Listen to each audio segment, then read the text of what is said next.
There are two types of people in every room. The first type speaks and watches their words disappear. They share ideas that get forgotten. They make points that get ignored. They leave meetings wondering why nobody listened. The second type speaks and the room shifts. People lean in. Phones go down. When they finish, things happen. Decisions get made. Action gets taken. Same room. Same words, sometimes. Completely different impact. The difference isn't talent. It isn't luck. It isn't charisma you're either born with or not. It's a skill, and you're about to learn it. Here's that question. Do your words carry weight? Think about it. When you speak, do people lean in? Do they remember what you said an hour later? Do they act on it? Or do your words just float away? Research shows that 93% of professionals believe they communicate effectively. But here's the truth nobody talks about. Only 11% of their colleagues agree. That's a massive gap. And that gap, it's costing you promotions, deals, respect, and influence you don't even realize you're losing. This is the Talk Like a Leader audiobook. And over the next 10 chapters, you're going to learn what leadership communication really means.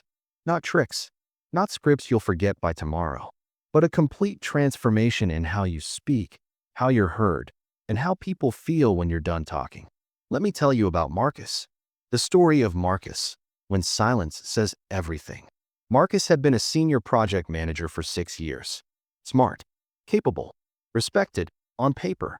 But in meetings, something strange happened. He would share an idea, a good one, and then nothing. The conversation would move on like he hadn't spoken. 2 minutes later, someone else would say the same thing, slightly rephrased, and suddenly everyone was nodding. It drove him crazy. I don't get it, he told a mentor one evening. I say the right things. I have the experience. Why don't people listen? His mentor, a woman who had led teams of hundreds, leaned back and said something that changed everything. Marcus, it's not about what you're saying. It's about how you sound like someone who doesn't expect to be heard. That hit hard, because she was right. Marcus spoke with upward inflection, like every statement was a question. He padded his sentences with I think, maybe, and sort of. He didn't pause. He rushed. He apologized before disagreeing. He was competent, but he didn't sound like someone who believed his own words. And if he didn't believe them, why would anyone else? What most people get wrong. Here's what the average professional believes. If you have good ideas and work hard, people will notice. That's a dangerous myth. The elite, the leaders who rise, who get followed, who shape decisions, understand something different. They know that strong words create strong impressions. They know that words carry weight only when delivered with intention. And they know that how you say something often matters more than what you say. This isn't about manipulation. It's about alignment. When your words match your conviction, people feel it. When they don't, people feel that too, even if they can't explain why. Think about the last time you heard someone speak and immediately trusted them. What made them different? It wasn't just their credentials. It was their presence, their clarity, the way they didn't rush, didn't over-explain, didn't apologize for taking up space. That's what leadership communication sounds like. And that's what you're going to build. The 3 laws of words that carry weight. Let's break this down into 3 foundational principles you'll carry through every chapter of this leadership communication audiobook. Law 1. Speak like someone who expects to be heard. This is the difference between hope and authority. Average communicators hope people are paying attention. They speak quickly, quietly, with hesitation, as if they're waiting for permission. Leaders speak like the room is already theirs. Not arrogance, not volume, just certainty. When you mean what you say, your voice steadies. Your pace slows. Your pauses become powerful instead of awkward. Try this. The next time you make a statement in a meeting, drop your pitch at the end instead of raising it. That single shift changes you from someone asking to be believed into someone stating a fact. Law 2. Every word is a choice. Make it count. Here's a truth bomb. Weak words weaken your message. Phrases like, I just wanted to say, I kind of think, or this might be wrong, but signal doubt before you've even made your point. Elite communicators edit in real time. They don't clutter. They don't hedge. They say what they mean and stop talking. Compare these two. Weak. So, I was just thinking, maybe we could possibly consider shifting the deadline. If that's okay with everyone. Strong. I recommend we move the deadline to Friday. Here's why. Same message. Completely different impact. The second version sounds like someone who knows where they're going. And that's what makes people want to follow. Law 3. How you make people feel is the message they remember.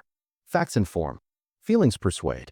After any conversation, people won't remember every word you said, but they'll remember how you made them feel.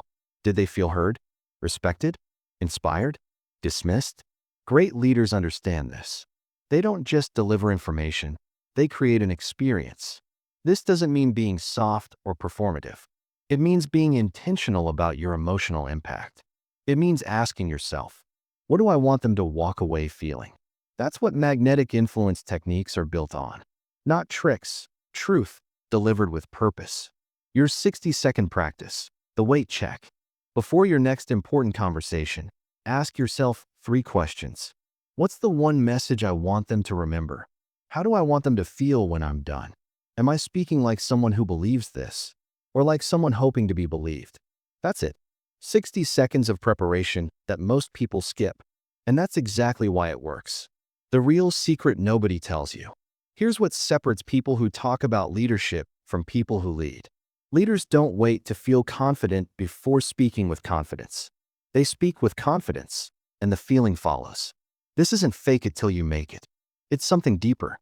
It's recognizing that language shapes identity. How you speak doesn't just reflect who you are.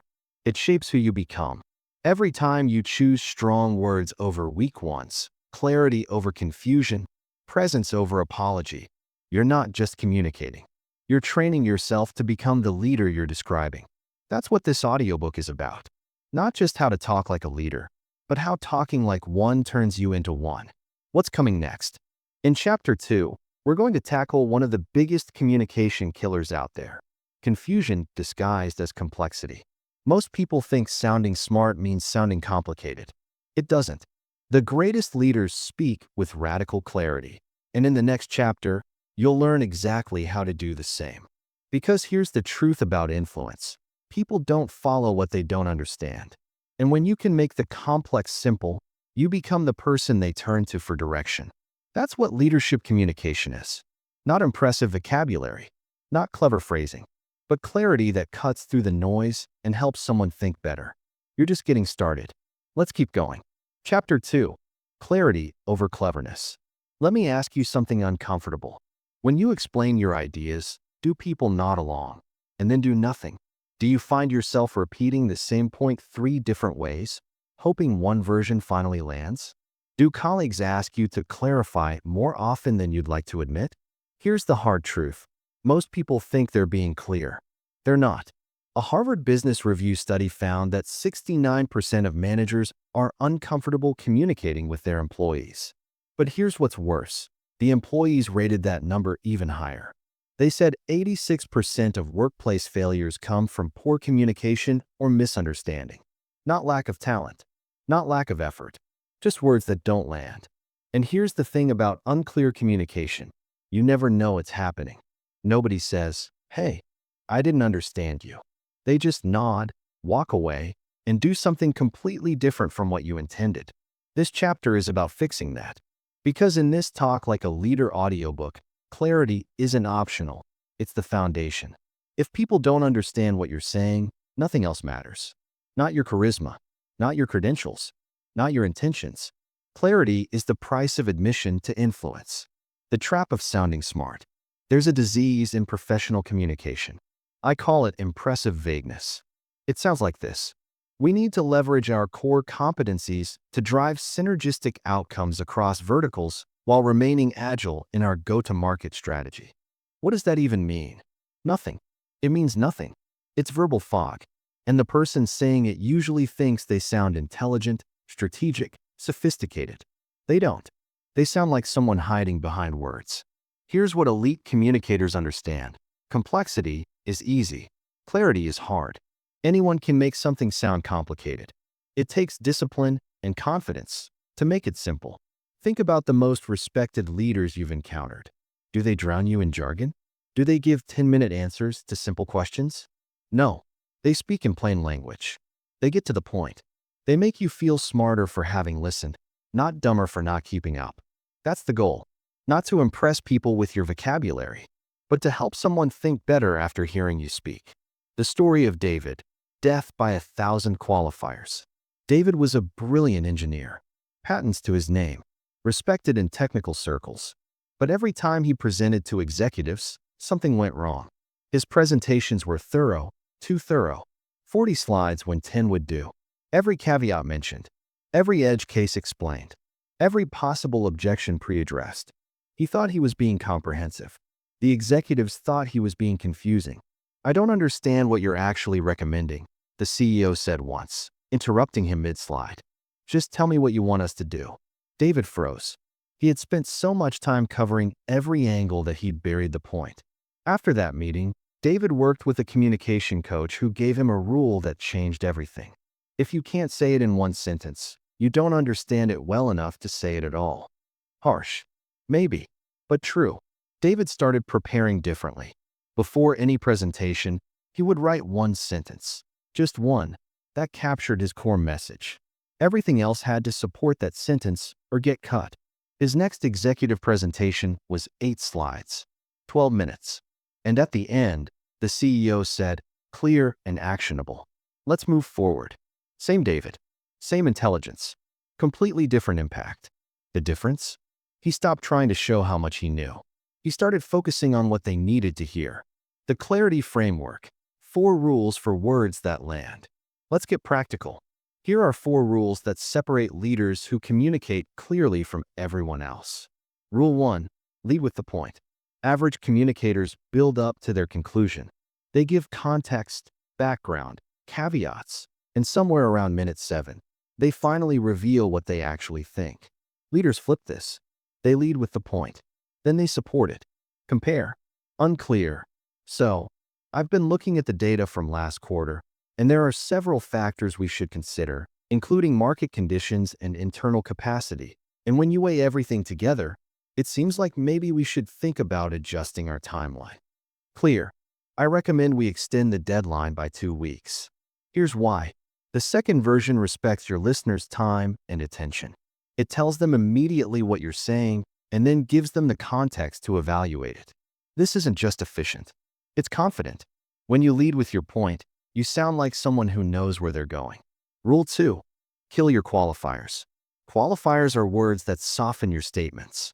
Words like just, maybe, sort of, kind of, I think, I feel like, possibly, probably. Sometimes qualifiers are appropriate, but most people overuse them dramatically, and every qualifier chips away at your authority. Listen to the difference. With qualifiers, I just feel like we might possibly want to maybe consider looking at this from a different angle, if that makes sense. Without, let's look at this from a different angle. Same idea. One sounds uncertain. One sounds like leadership. Here's a challenge. For 1 week, notice every time you use a qualifier. Don't judge yourself, just notice. You'll be shocked how often you dilute your own words. Then start cutting. Not all of them, just the unnecessary ones. The ones that add nothing but doubt. Rule 3. Use concrete language. Vague language creates vague understanding. When you say soon, what does that mean? Tomorrow? Next week? Next quarter? When you say significant results, how significant? 10%? 200%? Leaders speak in specifics. They use numbers, names, dates, examples. They paint pictures instead of pointing at fog. Compare. Vague. We've seen good improvement in several key metrics recently. Concrete. Customer retention increased 23% in the last 60 days. The second version is impossible to misunderstand. And that's the point. When you speak concretely, you don't just sound more credible. You become more credible because you're forced to actually know what you're talking about. Rule 4. End clean. How you end matters as much as how you start. Most people trail off. They repeat themselves. They add, so, yeah, or does that make sense? Or they just keep talking until someone else interrupts. Leaders end clean. They make their point. They stop. They let silence do the work. This takes courage. Silence feels uncomfortable, but that discomfort is exactly what gives your words weight. Practice this. After you make a statement, stop talking. Count to 3 in your head. Let the silence sit. You'll notice people lean in more, not less. Silence isn't empty. It's powerful. It tells the room that you said what you meant and you meant what you said. Power phrases for instant clarity. Here are phrases you can use immediately to sound clearer and more direct. Instead of, I think maybe we should, say, I recommend we. Instead of, does that make sense? Say, what questions do you have? Instead of, sorry, but I disagree. Say, I see it differently. Here's why. Instead of, we need to circle back on this. Say, let's decide this by Friday. Instead of, it's kind of like. Say, it's like. Or here's an example. Notice the pattern. Each power phrase removes hedging and adds direction. That's what leadership communication sounds like. Not louder, not longer, just cleaner. Your 60-second practice, the one-sentence test. Before your next meeting, presentation, or important conversation, write down one sentence that captures your core message. Not a paragraph. One sentence. If you can't do it, you're not ready. Go back and clarify your thinking until you can. This single habit, forcing yourself to distill before you speak, will transform how people experience your communication. Because when you're clear in your own head, you're clear out loud. And clarity, more than any other trait, is what makes people trust your direction. The truth about being understood. Here's something most people never consider. Being misunderstood is your responsibility, not your listeners. Average communicators blame their audience. They didn't get it. They weren't paying attention. They're not smart enough to follow. Leaders take ownership. If someone didn't understand, the leader asks, how could I have said that more clearly? This mindset shift is everything. Because when you own the outcome of your communication, you stop making excuses and start getting better. Every unclear message is feedback. Every confused look is data. Use it. What's coming next? You've learned that clarity beats cleverness. That strong words require simple words. That what you're saying only matters if people actually receive it. But here's the next challenge. You can be perfectly clear and still sound weak. Chapter 3 is about confidence, not the feeling, but the language. You're going to learn exactly how to speak with confidence even when you don't feel it. How to eliminate the verbal habits that make you sound uncertain. And how to project authority without arrogance. Because clarity opens the door. Confidence walks through it. That's what we're building, one secret at a time. Stay with me. Chapter 3, the confidence code. Here's a question that might sting a little. Have you ever known the answer? Known you were right, but stayed quiet because you weren't sure how to say it without sounding arrogant? Or maybe you spoke up, but your voice got buried under someone louder, someone who seemed more certain, even though their idea wasn't better than yours? If that's ever happened to you, this chapter is going to change everything. Because here's what nobody tells you about confidence. It's not a feeling. It's a language. Most people wait to feel confident before they speak with confidence. They think certainty has to come from inside first, and then it shows up in their words. But that's backwards. And that belief keeps millions of talented people invisible. The truth? Confidence is built from the outside in. Change how you speak, and how you feel will follow. A Princeton study on first impressions found that people form judgments about your competence within 1/10 of a second of hearing you speak. Not a minute, not 10 seconds, a fraction of a heartbeat. And those judgments aren't based on what you know. They're based on how you sound. Sound uncertain, and people assume you are, even if you're the most qualified person in the room. Sound like someone who knows where they're going, and people will follow, even before they understand where that is. This is the confidence code. And in this chapter of the Talk Like a Leader audiobook, you're going to crack it. The confidence paradox. Let's address something important first. Many people, especially high achievers, confuse confidence with arrogance. They hold back because they don't want to seem full of themselves. They soften their language to appear humble. They add disclaimers so nobody thinks they're showing off. This is well-intentioned, but it backfires completely. Here's the paradox. When you speak with excessive humility, people don't think you're modest. They think you're unsure. And when they think you're unsure, they don't trust your judgment, even if your judgment is excellent. True confidence isn't about thinking you're better than others. It's about trusting your own perspective enough to share it clearly. It's about respecting yourself enough to take up space. And it's about respecting your listener enough to give them a straight answer instead of a hedge-filled mess. That's not arrogance. That's leadership. The leaders you admire, the ones who command attention without demanding it, they're not more certain than you. They've just learned to speak like someone who trusts their own voice. And that's a skill, which means it can be learned. The story of Priya, the invisible expert. Priya was a data scientist at a Fortune 500 company. Brilliant with numbers. Could find patterns nobody else saw. Her analyses had saved the company millions. But in meetings, she disappeared. She'd sit with her laptop, waiting for the right moment to contribute. When she finally spoke, her voice was quiet. Her sentences started with, "I'm not sure, but," or "this might be wrong, however," or "sorry, just a quick thought." Her insights were gold. Her delivery was invisible. One day, her manager pulled her aside after a meeting. "Priya, you had the best analysis in that room. But nobody heard it because you presented it like you weren't sure it was true. Why do you do that?" Priya thought about it. The honest answer? She was afraid of being wrong. Afraid of sounding overconfident. Afraid that if she stated something directly and it turned out to be incorrect, she'd lose credibility. But here's what her manager said next, and this is critical. "Priya, you're already losing credibility. Not because you're wrong, but because you sound like you might be. People don't remember your caveats. They just remember that you didn't seem sure. So they trust someone else who did." That conversation broke something open in Priya. She started experimenting. Small changes at first. Dropping "I think" when she actually knew. Lowering her pitch at the end of statements instead of raising it like a question. Pausing before speaking instead of rushing to fill silence. Nothing about her knowledge changed, but everything about her impact did. Within 6 months, she was presenting directly to the C-suite. Within a year, she was leading her own team. Same person, same expertise, different language. That's the power of the confidence code. The 5 confidence killers, and how to eliminate them. Let's get tactical. There are 5 verbal habits that destroy your confidence before your message even lands. Most people don't know they're doing them. But once you see them, you can't unsee them. Confidence killer number 1, the apologetic opener. "Sorry, but," "I don't mean to interrupt, but," "this might be a stupid question, but."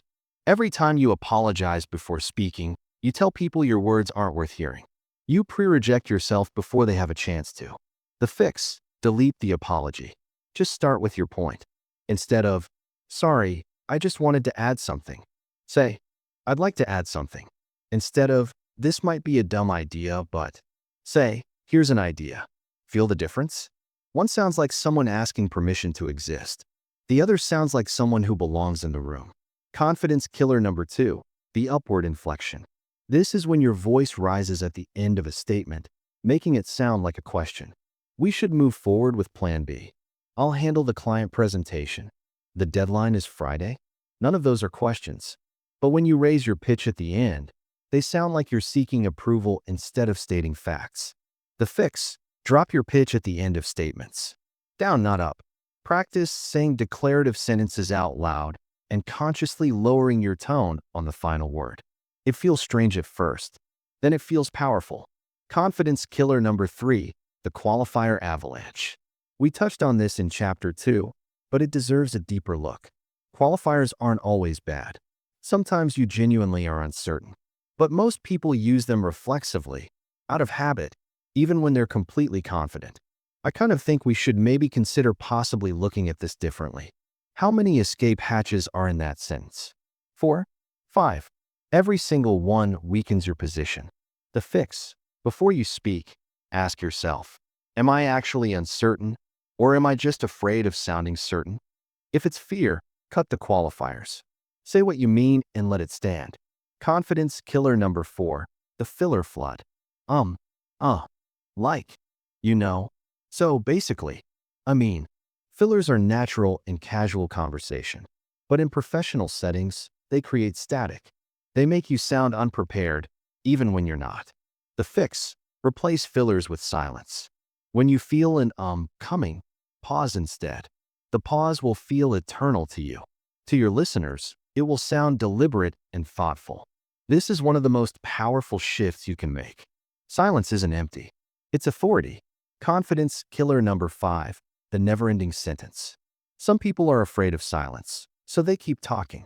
They finish their point, then add another thought, then another, then circle back, then summarize, then add a caveat, then ask if it makes sense, then. This isn't thoroughness. It's anxiety, and it drowns your message. The fix: make your point. Stop. Let it breathe. Strong words don't need reinforcement. If you've said something clearly, trust it. Don't bury it under explanation. Don't repeat yourself hoping it will land better the second time. Just stop.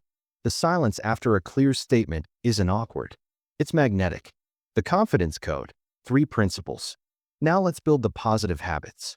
These are the principles that make people sound like someone who knows where they're going. Principle 1. Certainty is a choice, not a feeling. You will never feel 100% confident before important moments. Nobody does. The difference is that leaders don't wait for the feeling. They choose the language of certainty anyway. This isn't lying. It's leading. You're not claiming to know everything. You're simply choosing to express what you do know without undermining yourself. There's a phrase I want you to remember. I speak from what I know, not from what I fear. When you ground your words in your actual knowledge, not in anxiety about what might go wrong, your language transforms automatically. Principle 2. Slow down to power up. Nervous people speak fast. They rush through their points like they're trying to finish before someone interrupts. They cram as much information as possible into every breath. Confident people do the opposite. They slow down. They pause. They give weight to their words by giving them space. Here's a practical technique. Before you speak in a meeting, take one full breath. Not a quick inhale, a real breath. Then start. This tiny pause does 3 things. It calms your nervous system. It signals to others that what's coming is worth waiting for. It gives you control over your pace from the first word. Speed communicates anxiety. Pace communicates power. Principle 3. Own your space, verbally and physically. Confidence isn't just about words. It's about presence. And presence is communicated through how you occupy space, both physically and conversationally. Verbally owning your space means not shrinking your statements with apologies, not trailing off at the end of sentences, not asking, "Does that make sense?" after every point, which signals you don't think it did. Physically owning your space means sitting or standing with open posture, making eye contact, or, in audio settings, using direct address, not fidgeting or self-touching, which signals discomfort. Even in an audiobook context, where nobody sees you, your physical state affects your voice. If you're hunched and tense, you'll sound that way. If you're grounded and open, that comes through too. This is why executive presence training always includes both verbal and physical components. They're inseparable. Power phrases for instant confidence. Here are specific language swaps that will make you sound more confident immediately. Instead of, "I think we should probably," say, "I recommend we." Instead of, "Can I just say something?" say, "Here's what I'm seeing." Instead of, "I'm not sure, but maybe," say, "Based on what I know, here's my take." Instead of, "Does that make sense?" say, "I'm happy to clarify any part of that." Instead of, "Sorry to bother you, but," say, "I have something important to discuss." Instead of, "I feel like," say, "I believe," or simply state it directly. Notice the pattern. Confident language is direct, grounded, and assumes you have a right to speak. Because you do. Your 60-second practice, the confidence audit. Here's a practice you can do today. Record yourself during a meeting or practice conversation. Just 5 minutes. Then listen back and count. How many fillers? Like, how many qualifiers? Just, maybe, sort of, kind of, how many apologies? Sorry, I don't mean to, this might be wrong. How many upward inflections on statements? Don't judge. Just count. Awareness is the first step. Most people have no idea how often they undermine themselves. The recording reveals it instantly. Then pick one, just one, to work on for the next week. Remove the apologies. Cut the fillers. Drop your pitch on statements. Small changes, practiced consistently, create massive transformation. The truth about faking it. You've probably heard, fake it till you make it. And you might be wondering, isn't speaking confidently when you don't feel confident just faking? Here's the truth. There's a difference between faking competence and choosing confident communication. Faking competence is claiming to know things you don't. That's dishonest. Don't do that. Choosing confident communication is expressing what you do know without self-sabotage. That's not faking. That's respecting your own voice enough to let it be heard clearly. Think of it this way.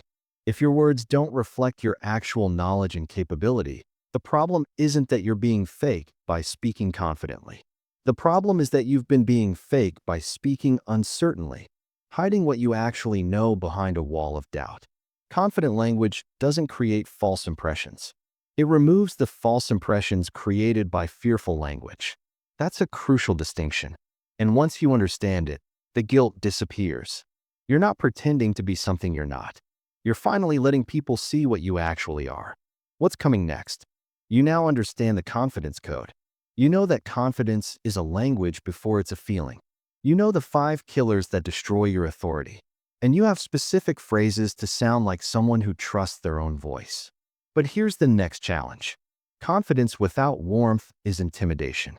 In Chapter 4, we're going to explore how to command respect without demanding it. How to lead with authority but not aggression. How to be strong and human at the same time.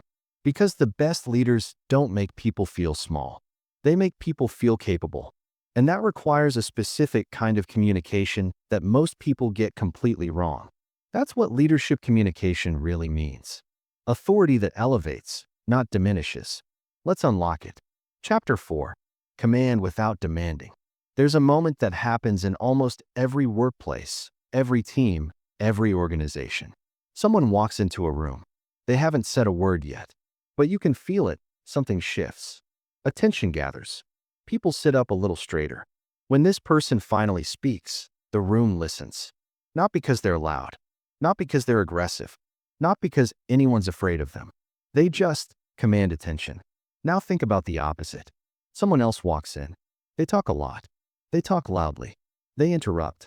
They push their opinions on everyone. They might even get what they want sometimes, but not because people respect them, because people want them to stop. Here's the question at the heart of this chapter. What's the difference? Both people are trying to lead. Both want influence. But one creates followers. The other creates resentment. The difference isn't volume. It isn't titles. It isn't even intelligence. The difference is this. One commands. The other demands. And in this chapter of the Talk Like a Leader audiobook, you're going to learn exactly how to command respect without ever demanding it. How to lead with authority that elevates people instead of diminishing them. How to be strong and warm at the same time. Because here's what most leadership books won't tell you. Authority without humanity isn't leadership. It's just control. And control never lasts. The authority paradox.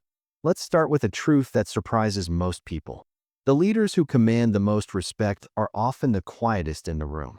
Think about it. The person who constantly asserts dominance, interrupting, dismissing, one-upping, they're not displaying strength. They're displaying insecurity. Real authority doesn't need to announce itself. It's felt. Research from Harvard Business School confirms this. Studies on leadership presence found that the most influential leaders speak less than average, but when they speak, their words carry weight. They don't fight for airtime. They choose their moments. And when they contribute, it matters. This is the authority paradox. The less you demand attention, the more you command it. Average communicators think leadership means being the loudest voice. Elite communicators understand that leadership means being the voice people most want to hear. That's a completely different game, and it requires completely different communication habits. The story of Michael, the loudest guy in the room. Michael was a sales director, top performer for 3 years running, knew the product inside and out, could close deals nobody else could touch. But he had a reputation. In meetings, Michael dominated. He interrupted constantly. He dismissed ideas that weren't his. When someone disagreed with him, he'd raise his voice slightly, not yelling, but enough to signal that pushback wasn't welcome. His results protected him, but his team was falling apart. Turnover was high. Morale was low. The best salespeople kept requesting transfers to other divisions. Exit interviews revealed a pattern. I couldn't work with Michael. He doesn't listen. He makes you feel stupid for having a different opinion. One day, Michael's CEO sat him down. Michael, you're one of the best individual performers I've ever seen. But you're a terrible leader. And if you don't change how you communicate, you'll never advance beyond where you are now. Michael was stunned. In his mind, he was being strong, decisive, confident. From everyone else's perspective, he was being a bully. The CEO gave him one piece of advice that changed everything. Real leaders don't make people feel small to make themselves feel big. They make people feel big, and that's what makes them follow. Michael didn't change overnight, but he started paying attention to something he'd never noticed: how people felt after talking to him. He started asking questions instead of just giving answers. He started pausing before responding instead of interrupting. He started acknowledging other people's ideas before adding his own. His volume went down. His impact went up. Within a year, his team's performance had improved 40%. Turnover dropped to nearly zero. And Michael finally understood the difference between commanding and demanding. One creates loyalty. The other creates compliance. And compliance disappears the moment you're not watching. The 4 principles of commanding respect. Let's break down what this looks like in practice. Here are 4 principles that separate leaders who command from those who demand. Principle 1. Strength is quiet. The loudest person in the room is rarely the most powerful. Think about every movie you've seen with a truly intimidating character. The mob boss, the general, the CEO. Do they yell? Do they interrupt? Usually the opposite. They speak softly. They pause. They let silence do the heavy lifting. Why? Because volume signals desperation. Quietness signals control. When you speak softly but clearly, you force people to lean in. You signal that your words are worth listening to, so much so that you don't need to shout them. This doesn't mean being passive or meek. It means being grounded, centered, speaking from a place of calm certainty rather than anxious intensity. Try this. In your next meeting, deliberately speak at 70% of your normal volume. Watch what happens. People will pay more attention, not less. Principle 2. Ask before you tell. Demanding leaders tell people what to do. Commanding leaders ask questions that lead people to the right conclusions. This isn't manipulation. It's respect. When you ask instead of tell, you signal that you value people's thinking. You give them ownership of the solution. And you often get better answers than you would have prescribed yourself. Compare these approaches. Demanding. We're doing plan A. End of discussion. Commanding. I'm leaning toward plan A. What am I missing? What concerns does anyone have? The second approach still expresses a clear direction, but it invites input. It treats people like thinking adults rather than order takers. And here's what's interesting. When people feel heard, they're more committed to the outcome, even if the final decision isn't what they originally wanted, because they feel part of the process rather than subject to it. Principle 3. Acknowledge before you counter. Nothing destroys authority faster than dismissing people's ideas without consideration. When someone shares a thought and you immediately say, "No, that won't work," or "We already tried that," or even just move on without acknowledgement, you're not being decisive. You're being disrespectful. And people remember, commanding leaders acknowledge before they counter. They show they've actually heard the other person, even when they disagree. Here's the formula. Acknowledge. I see what you're getting at. Bridge. Here's my concern with that approach. Counter. What if we tried this instead? This takes 5 extra seconds, but it transforms the interaction from a shutdown to a dialogue. The other person feels respected, and you still get to redirect toward your preferred solution. That's what influence without manipulation looks like. You're not tricking anyone. You're not forcing anyone. You're leading with respect, and people follow because they want to, not because they have to. Principle 4. Make people feel capable, not small. This is the ultimate test of leadership communication. After someone interacts with you, do they feel more capable or less? More confident or more doubtful? Bigger or smaller? Demanding leaders make people feel small. They use their authority to elevate themselves at others' expense. They critique without building. They take credit and assign blame. Commanding leaders do the opposite. They use their authority to elevate others. They critique in ways that teach. They share credit and accept responsibility. This isn't soft. It's strategic. Because people who feel capable perform better. People who feel small perform worse. If your communication style consistently makes your team feel inadequate, you're not leading, you're sabotaging. Here's a practical question to ask yourself after any important conversation. Did that person walk away feeling better or worse about their ability to contribute?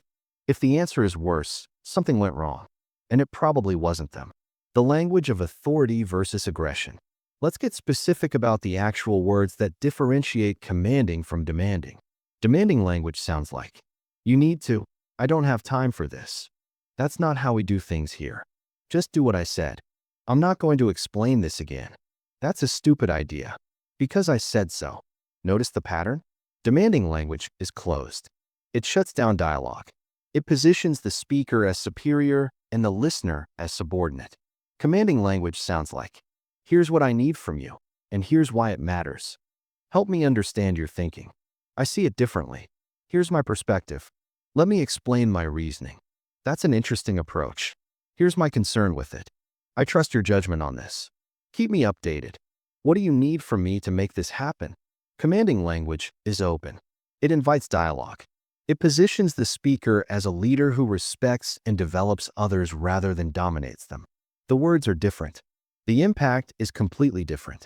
Power phrases for commanding respect. Here are specific phrases you can start using today to lead with authority audiobook style.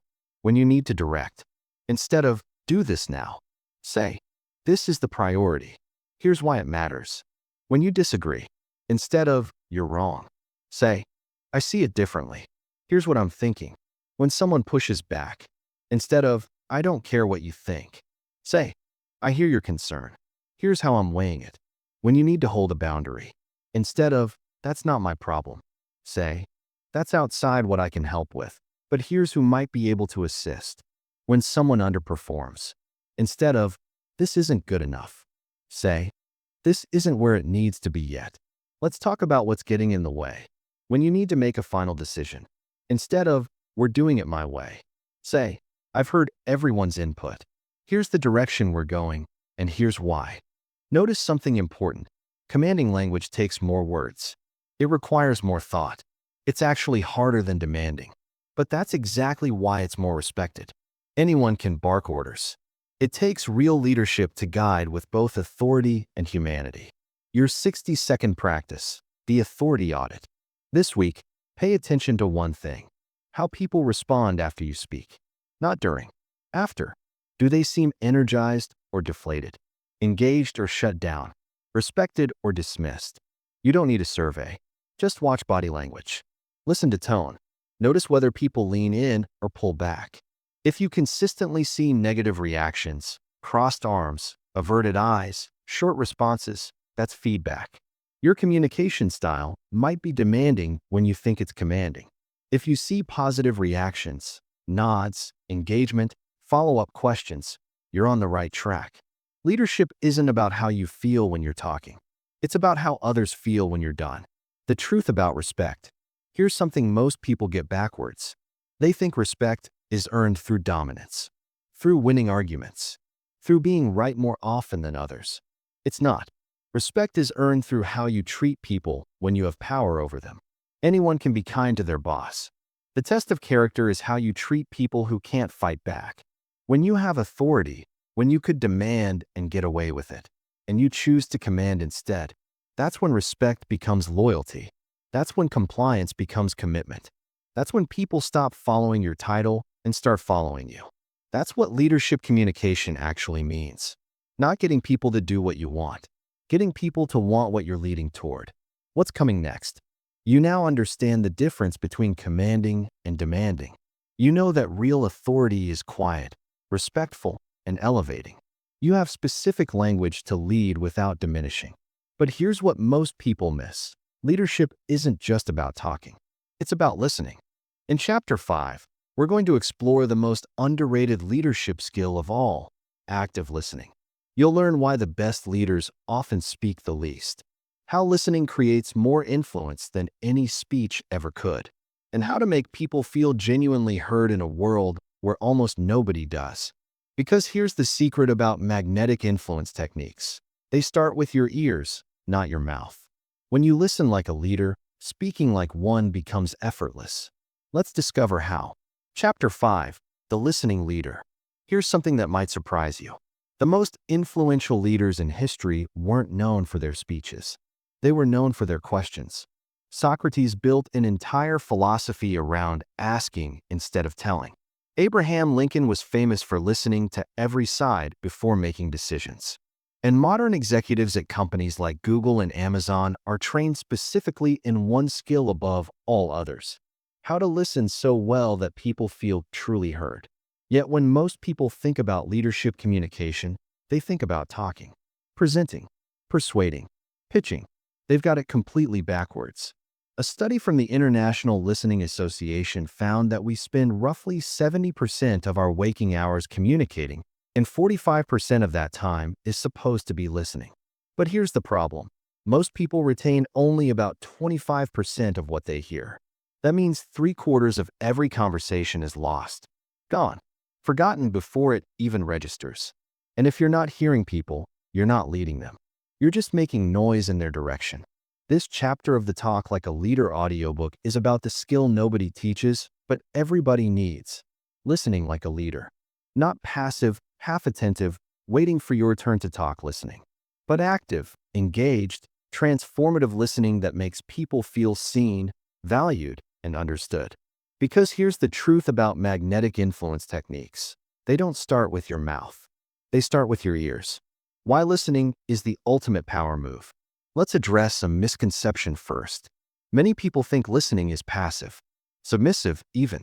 They think the person talking has the power, and the person listening is just receiving.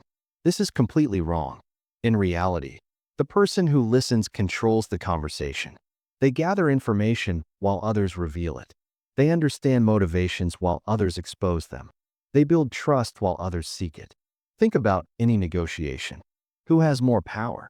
The person who talks the most, or the person who listens carefully and then speaks strategically? The listener, every time. Here's why listening is the ultimate leadership skill. First, when you listen, you gather intelligence.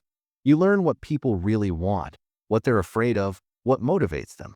This information is power. Second, when you listen, you build trust. People don't trust those who talk at them. They trust those who hear them. And trust is the foundation of all influence. Third, when you listen, you create loyalty. In a world where everyone is desperate to be heard, the leader who actually listens becomes irreplaceable. Average communicators think influence comes from having the best arguments. Elite communicators know that influence comes from understanding what matters to the other person. And you can't understand that if you're not listening. The story of Sandra, the turnaround CEO. Sandra took over as CEO of a struggling manufacturing company. Revenue was down 30%. Morale was worse. The previous leadership had tried everything: new strategies, new products, layoffs, restructuring. Nothing worked. Her first week, Sandra did something nobody expected. She didn't announce a new vision. She didn't present a turnaround plan. She didn't give any speeches at all. Instead, she listened. She scheduled one-on-one meetings with employees at every level: factory workers, middle managers, sales reps, accountants. She asked the same 3 questions to everyone. What's working that we should keep doing? What's broken that we need to fix? What would you do if you were in my position? And then she shut up and listened. Really listened. Took notes. Asked follow-up questions. Thanked people for their honesty. By the end of her second week, Sandra had heard from over 200 employees. And a pattern emerged that leadership had completely missed. The problem wasn't strategy. It wasn't the product. It wasn't even the market. The problem was that frontline employees had been raising red flags for 2 years, and nobody had listened. They knew exactly what was wrong. They even knew how to fix it. But previous leadership was too busy talking to hear them. Sandra implemented the changes employees had been suggesting all along. Within 18 months, the company was profitable again. Within 3 years, revenue had doubled. When journalists asked Sandra about her brilliant turnaround strategy, she laughed. "I didn't have a strategy," she said. "I had ears." The strategy was already there. I just had to listen for it. That's what listening leadership looks like. Not having all the answers, but being wise enough to hear the answers that already exist around you. The 3 levels of listening. Not all listening is equal. There are 3 distinct levels, and most people never get past the first one. Level 1. Internal listening. This is where most people operate. You're technically hearing the other person, but your attention is mostly on yourself. You're thinking about what you'll say next. You're judging what they're saying. You're relating it to your own experience. The other person is talking, but you're having a conversation with yourself. Internal listening sounds like, while she talks, I'm thinking about my response, or I'm waiting for a pause so I can share my story. This isn't really listening. It's just quiet talking. Level 2. Focused listening. At this level, your attention shifts from yourself to the speaker. You're genuinely curious about what they're saying. You're not planning your response. You're absorbing their message. Focused listening sounds like, I'm trying to understand exactly what she means, or I'm noticing not just her words, but her tone and emotion. This is better, but there's a higher level still. Level 3. Global listening. This is where leadership listening happens. At this level, you're not just hearing words. You're hearing everything: tone, pace, emotion, body language, what's said and what's not said. You're listening to the whole person, not just their mouth. Global listening sounds like, I'm noticing she said she's fine, but her voice sounds strained, or he keeps mentioning his team, which tells me that's what he really cares about. Leaders who master global listening seem almost psychic. They pick up on things others miss. They respond to what people actually mean, not just what they say. They make people feel understood at a level that's almost uncomfortable, because it's so rare. That's the goal. Not just hearing words, but hearing people. The 5 habits of listening leaders. Let's make this practical. Here are 5 specific habits that transform average listeners into leaders who influence through listening. Habit 1. Give full attention. This sounds obvious. It's not. Full attention means phone away, not on the table. Laptop closed or turned away. Eyes on the speaker. Body oriented toward them. No glancing at notifications, watches, or the door. In today's distracted world, full attention is so rare that it feels almost intimate. When you give it, people notice. They feel valued. They open up. They trust you more. Partial attention, on the other hand, sends a clear message. You're not important enough for my complete focus. Even if you hear every word, that message undermines everything. Habit 2. Listen for emotion, not just information. Most people listen for facts. Leaders listen for feelings. When someone tells you about a problem, yes, understand the problem. But also ask yourself, how do they feel about it? Are they frustrated? Scared? Excited but uncertain? Overwhelmed? The emotion is often more important than the information. Because if you respond only to the information and ignore the emotion, people feel unheard, even if you've addressed their stated concern. Try this. After someone finishes speaking, before you respond to their content, acknowledge their emotion. That sounds frustrating, or I can tell this matters a lot to you. Watch how it changes the conversation. Habit 3. Ask questions that go deeper. Poor listeners respond with statements. Good listeners respond with questions. Great listeners respond with questions that help the speaker think more clearly.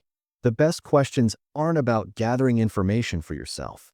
They're about helping someone think better. Questions like, what's the real challenge here for you? What have you already tried? What would success look like? What's holding you back? What do you think you should do? These questions don't extract answers. They unlock thinking.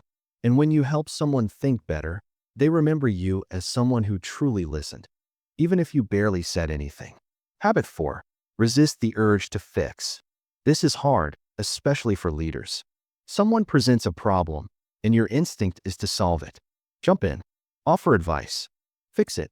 But here's the thing. Most people don't want your solution. They want to be heard first. When you jump to fixing before you fully listened, you communicate, I'm not interested in your experience. I just want to make this problem go away. Instead, try this sequence. Listen completely. No interrupting.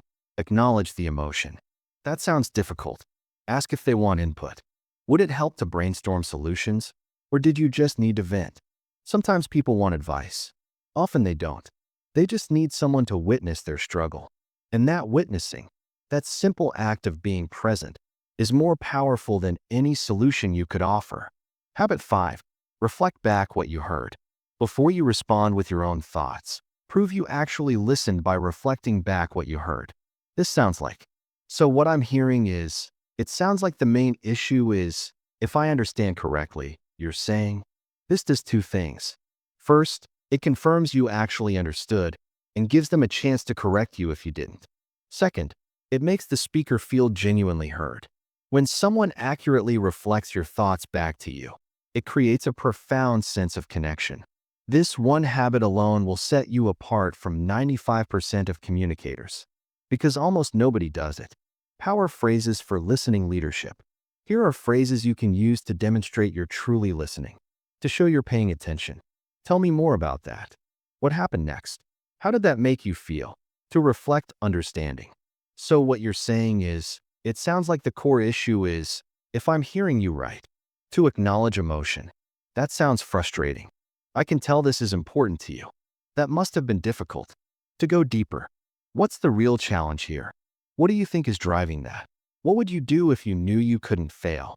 To check before advising. Do you want my thoughts, or do you need to process first? Would feedback be helpful, or would you rather talk it through? Are you looking for solutions, or just need to vent? Your 60-second practice, the listening reset. Before your next important conversation, do this. Take a breath. Put your phone away completely, not face down away. Make a conscious decision. For the next few minutes, my only job is to understand this person. Then, during the conversation, notice every time your mind starts preparing a response while they're still talking. When it happens, and it will, gently bring your attention back to them, back to their words, their tone, their emotion. After they finish, pause for 2 seconds before responding. In that pause, ask yourself, what did they actually need from this conversation?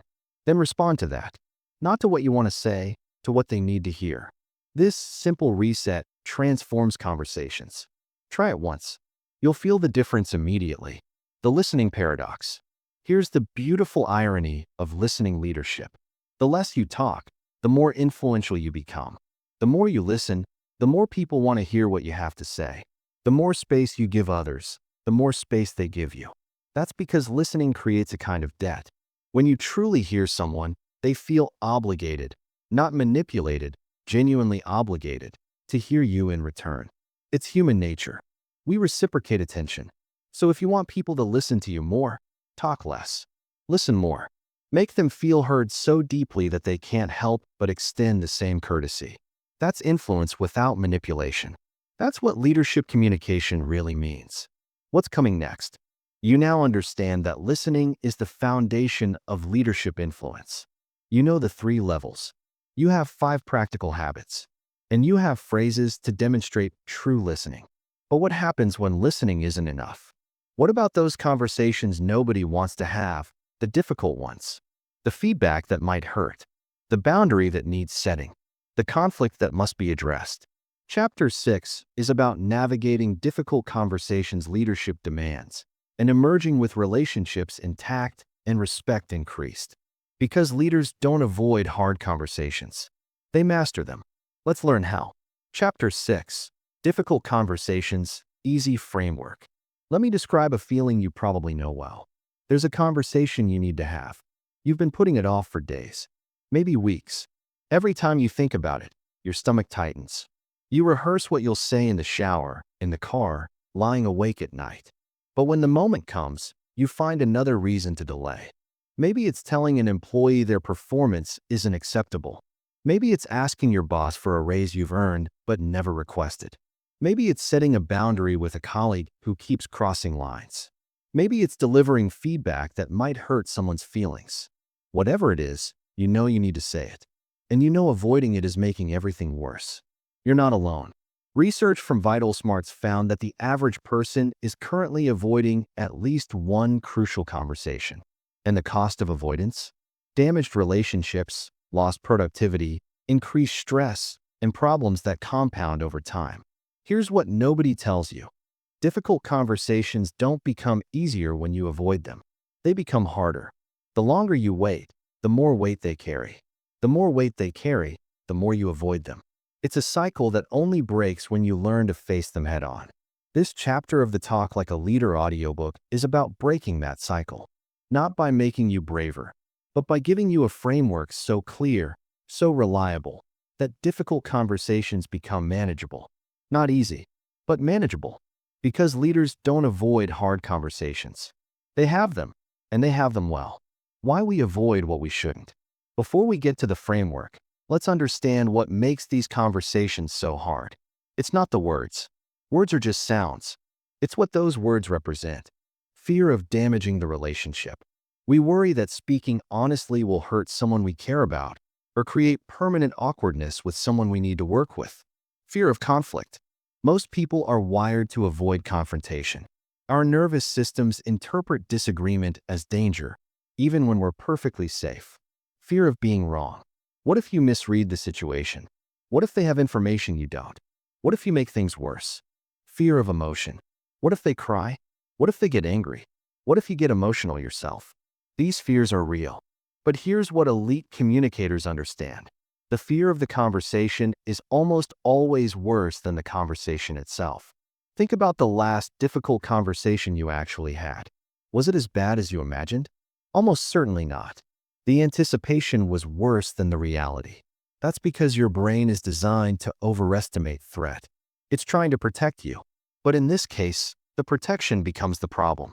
Avoidance creates more suffering than confrontation ever could. The story of Rachel. The feedback that almost didn't happen. Rachel was a marketing director with a problem named James. James was talented, creative, charismatic. Clients loved him, but he had a habit that was destroying team morale. He took credit for other people's work. In meetings, he'd present ideas that came from junior team members, without acknowledgement. In client calls, he'd say, "I," when he meant "we." His teammates had noticed. They were resentful, and they were starting to disengage. Rachel knew she needed to address it, but she kept putting it off. James is so good at his job, she told herself. Maybe I'm overreacting. Maybe the team is being too sensitive. Maybe it'll resolve itself. It didn't resolve itself. It got worse. Finally, after losing a promising team member who cited James's behavior in her exit interview, Rachel scheduled the conversation. She prepared using a framework she'd learned. And she sat down with James, heart pounding. "James, I need to share some feedback that's difficult but important." He tensed. "Okay, I've noticed a pattern where ideas from team members get presented as yours in client meetings. I don't think it's intentional, but the impact is that people feel their contributions aren't recognized, and it's affecting morale." Rachel paused. Let the words land. James's face went through several expressions: surprise, defensiveness, then something softer. "I didn't realize I was doing that." "I believe you," Rachel said. "That's why I wanted to bring it up directly instead of assuming bad intent. But I needed to change. Can we talk about how?" The conversation lasted 20 minutes. It wasn't comfortable, but it wasn't catastrophic either. James was embarrassed, but not hostile. He appreciated the directness. He committed to changing. 3 months later, James was explicitly crediting his team in every meeting. Morale recovered. And Rachel had learned something important. The conversation she dreaded for months took 20 minutes to have and solved a problem that had been festering for over a year. That's the math of difficult conversations. Weeks of avoidance. Minutes to resolve. The DSC framework. 4 steps to any difficult conversation. Let's get practical. Here's a framework that works for almost any difficult conversation you'll ever face. It's called DSC, and once you learn it, you'll use it constantly. D. Describe the situation. Start with objective facts, not interpretations, not judgments, not accusations. Just describe what you've observed. This is crucial because it grounds the conversation in shared reality. When you start with facts, it's hard for the other person to disagree with your premise. Example, not, "You're always late and it's disrespectful," but, "In the last 2 weeks, you've arrived after 9:30 on 4 occasions." See the difference? The first is an attack. The second is an observation. The first invites defensiveness. The second invites discussion. E. Express the impact. Now share how the situation affects you, the team, or the work. Use I statements to own your perspective rather than making accusations. This is where you explain why it matters. Without impact, the person might not understand why you're bringing it up. Example: when meetings start late, I feel frustrated because we lose productive time. The impact on the team is that deadlines are getting missed. My concern is that clients are noticing and it's affecting their confidence in us. Notice the language. You're sharing your experience, not declaring universal truth. This keeps the conversation collaborative rather than confrontational. S. Specify what you need. Now clearly state what you want to change. Be specific. Vague requests get vague results. Don't hint. Don't hope they'll figure it out. Say what you need directly. This is where you mean what you say and say what you mean. Example: I need you to arrive by 9 o'clock for all scheduled meetings. Going forward, I need client emails to be responded to within 24 hours. I'm asking you to acknowledge team members' contributions when presenting their ideas. Specificity is kindness. It tells the person exactly what success looks like. No guessing. No mind reading required. C. Consequences, positive and negative. Finally, share what happens next, both if things improve and if they don't. This isn't a threat. It's clarity about reality. Example: if we can get this on track, I'd love to discuss the senior role you've been interested in. If the pattern continues, we'll need to have a more formal conversation about performance. When this changes, I think you'll see the team respond with more enthusiasm and collaboration. Notice that consequences include positive outcomes too. You're not just warning about punishment. You're painting a picture of what's possible when things improve. The framework in action. Let's see the complete DSC framework applied to a real scenario. Scenario: your colleague keeps interrupting you in meetings. Describe: in the last 3 meetings, I've noticed that when I start to share an idea, you jump in before I've finished. Express: when that happens, I feel like my contributions aren't valued, and I find myself holding back instead of participating fully. Specify: I'd like to ask that you let me complete my thoughts before responding, even if you're excited to add something. Consequences: I think we'd actually build on each other's ideas better if we both have space to finish our points. And I'd feel more comfortable contributing, which would benefit everyone. The whole thing takes about 30 seconds to say, and it addresses a problem that might have festered for months otherwise. The 3 rules of difficult conversations. Beyond the framework. Here are 3 rules that separate leaders who handle difficult conversations well from everyone else. Rule 1. Address behavior, not character. Never attack who someone is. Only address what they do. You're lazy is a character attack. It invites defensiveness and has nowhere to go. You've missed 3 deadlines this month is a behavior observation. It's specific, factual, and actionable. People can change behavior. They can't change their fundamental character in response to a single conversation. So focus on what can actually change. Rule 2. Assume positive intent.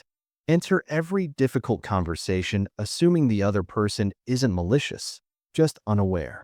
Most problems aren't caused by bad people. They're caused by good people who don't realize the impact of their actions. When you assume positive intent, your tone softens. Your language shifts from accusatory to curious, and the other person feels invited to improve rather than condemned for failing. I know you care about the team, which is why I wanted to share this directly. Opens doors that your damaging morale slams shut. Rule 3. Make it a dialogue, not a monologue. Difficult conversations aren't speeches. They're exchanges. After you've shared your perspective using DSC, stop talking. Let the other person respond. Listen. Be willing to learn something you didn't know. Sometimes they'll have context that changes your view. Sometimes they'll disagree, and you'll need to hold your ground. Sometimes they'll accept the feedback immediately. You won't know which until you give them space to respond. And giving that space is what separates a conversation from a lecture. Power phrases for difficult conversations. Here are phrases that make hard conversations easier. To open: I have something difficult to share, and I'm telling you because I respect you. There's a conversation we've been avoiding. Can we have it now? I want to address something directly rather than let it fester. To describe without attacking. Here's what I've observed. The pattern I'm seeing is, specifically what's happened is, to express impact. The effect this has is, my concern is, what I'm experiencing is. To specify requests. What I need going forward is, here's what success looks like, I'm asking for. To invite dialogue. What's your perspective on this? What am I missing? How does this land with you? To close. Thanks for hearing me. How do you want to move forward? I appreciate you engaging with this. What do you need from me? Let's check in on this in 2 weeks. Does that work? Your 60-second practice, the preparation protocol. Before your next difficult conversation, take 60 seconds to prepare using this protocol. D. Write one sentence describing the objective facts. E. Write one sentence about the impact. S. Write one sentence specifying what you need. C. Think about one positive consequence if things improve. That's it. For sentences. 60 seconds of preparation. This tiny investment transforms your confidence. You're no longer walking and hoping the right words appear. You know exactly what you're going to say. And when you know what you're going to say, you're free to actually listen to their response, instead of nervously planning your next point. The truth about difficult conversations. Here's something most people never realize. Difficult conversations, handled well, don't damage relationships. They strengthen them. Think about it. Who do you trust more? Someone who tells you comfortable lies, or someone who tells you uncomfortable truths? Someone who avoids issues until they explode, or someone who addresses them while they're still small? When you have hard conversations with respect and clarity, you show people they can count on you for honesty. You show them you care enough to risk discomfort for the sake of the relationship or the mission. You show them what leadership actually looks like. Avoidance isn't kindness. It's cowardice wearing kindness as a mask. Real kindness is telling people what they need to hear when they need to hear it in a way they can receive it. That's what leaders do. That's what words carry weight means in practice. What's coming next? You now have a framework for any difficult conversation. DSC gives you a structure. The 3 rules give you principles. And the power phrases give you language. But there's another dimension of communication we haven't explored yet. One that affects everything you say, regardless of content. Your voice, your tone, your presence. Chapter 7 is about the physical dimension of leadership communication. How to train your voice to project authority. How to use tone to convey confidence. And how to develop executive presence that speaks before you say a word. Because what you say matters, but how you sound when you say it, that might matter even more. Let's discover your voice. Chapter 7, Voice, Tone, and Presence. Close your eyes for a moment and think about the most commanding leader you've ever encountered in person. Not what they said, how they sounded.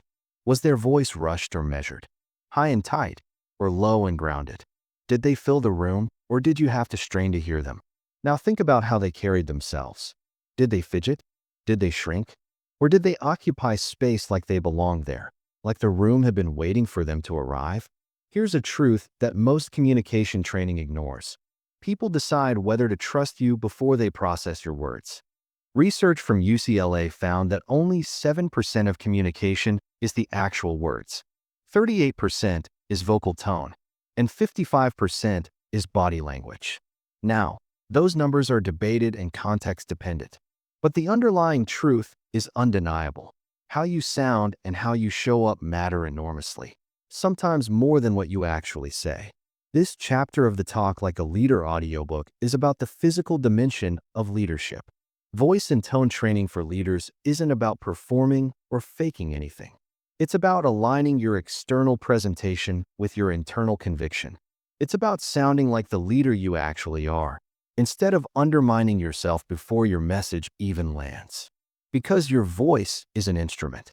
And right now, most people are playing it out of tune. The science of vocal authority. Let's start with your voice itself.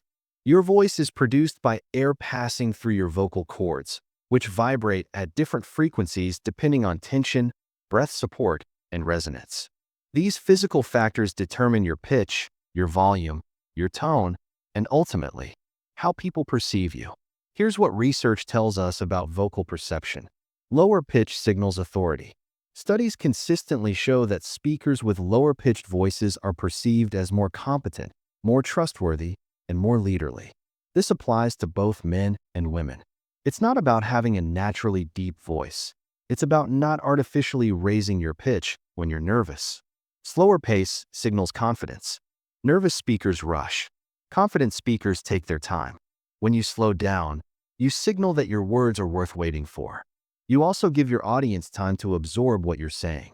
Varied tone signals engagement. Monotone voices lose attention fast. Leaders vary their pitch, pace, and emphasis to keep listeners engaged. Think of your voice like music. It needs dynamics to hold interest. Strategic pauses signal power. The pause is one of the most underutilized tools in communication. A well-placed pause creates anticipation, emphasizes the point that follows, and shows you're not afraid of silence. These aren't personality traits. They're skills.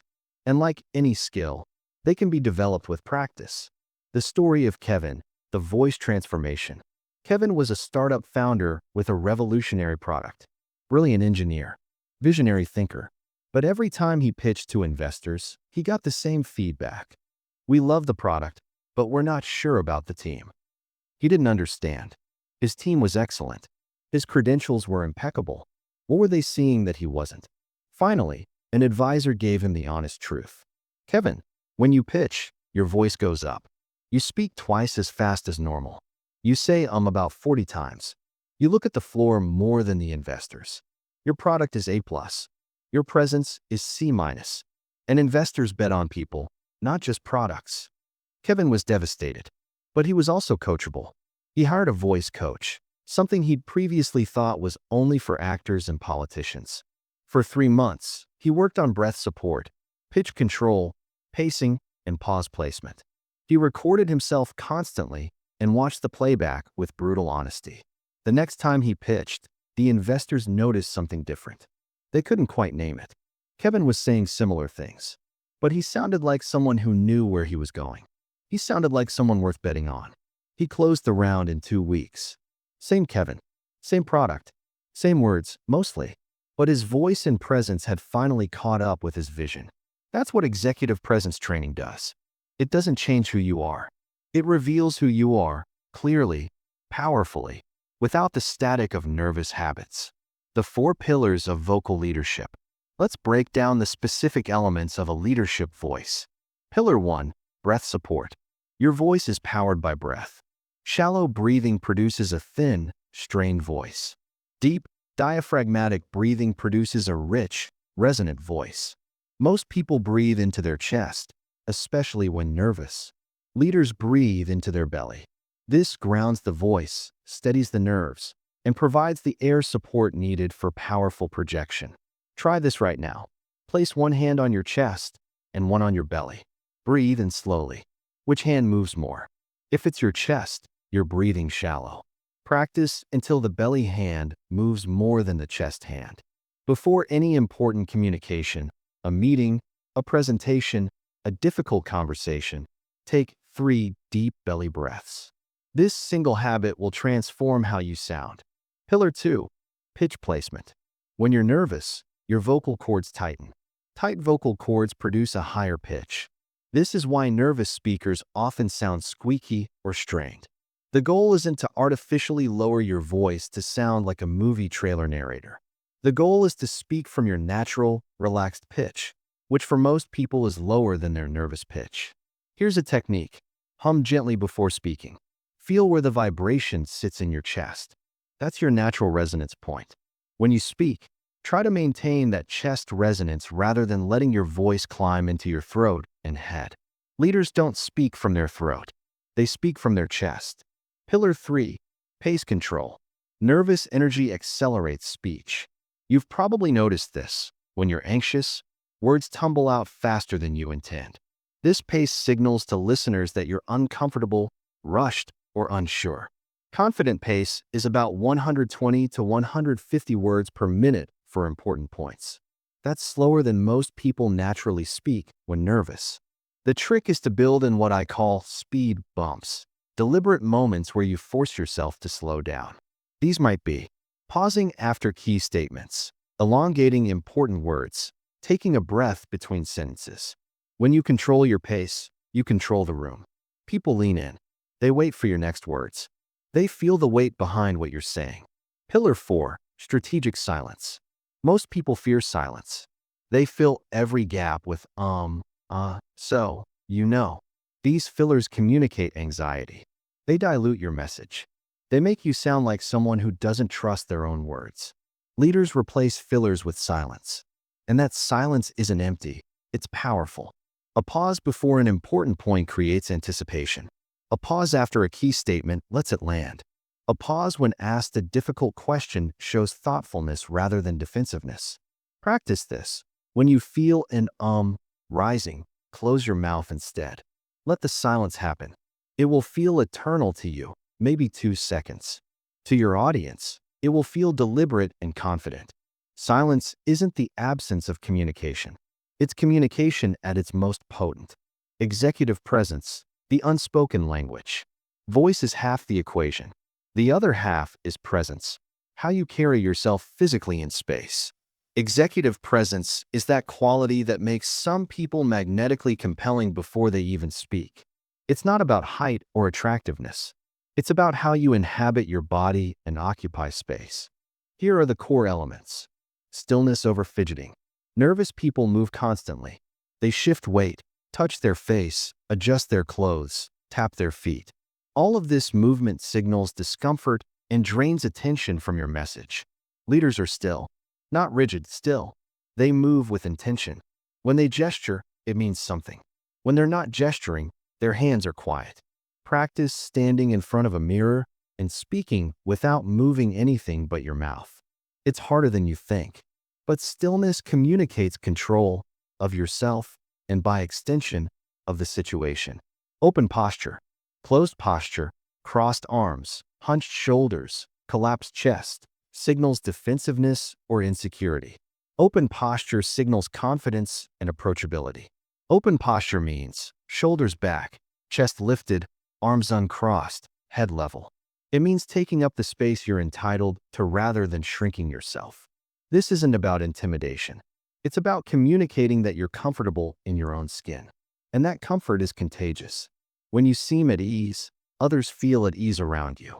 Grounded stance. Where you place your feet matters more than you think. A narrow stance, feet close together, makes you look unstable. Shifting weight constantly makes you look nervous. But a grounded stance, feet shoulder width apart, weight evenly distributed, makes you look solid, reliable, unshakable. Think of it literally. You're grounded, connected to the earth, stable.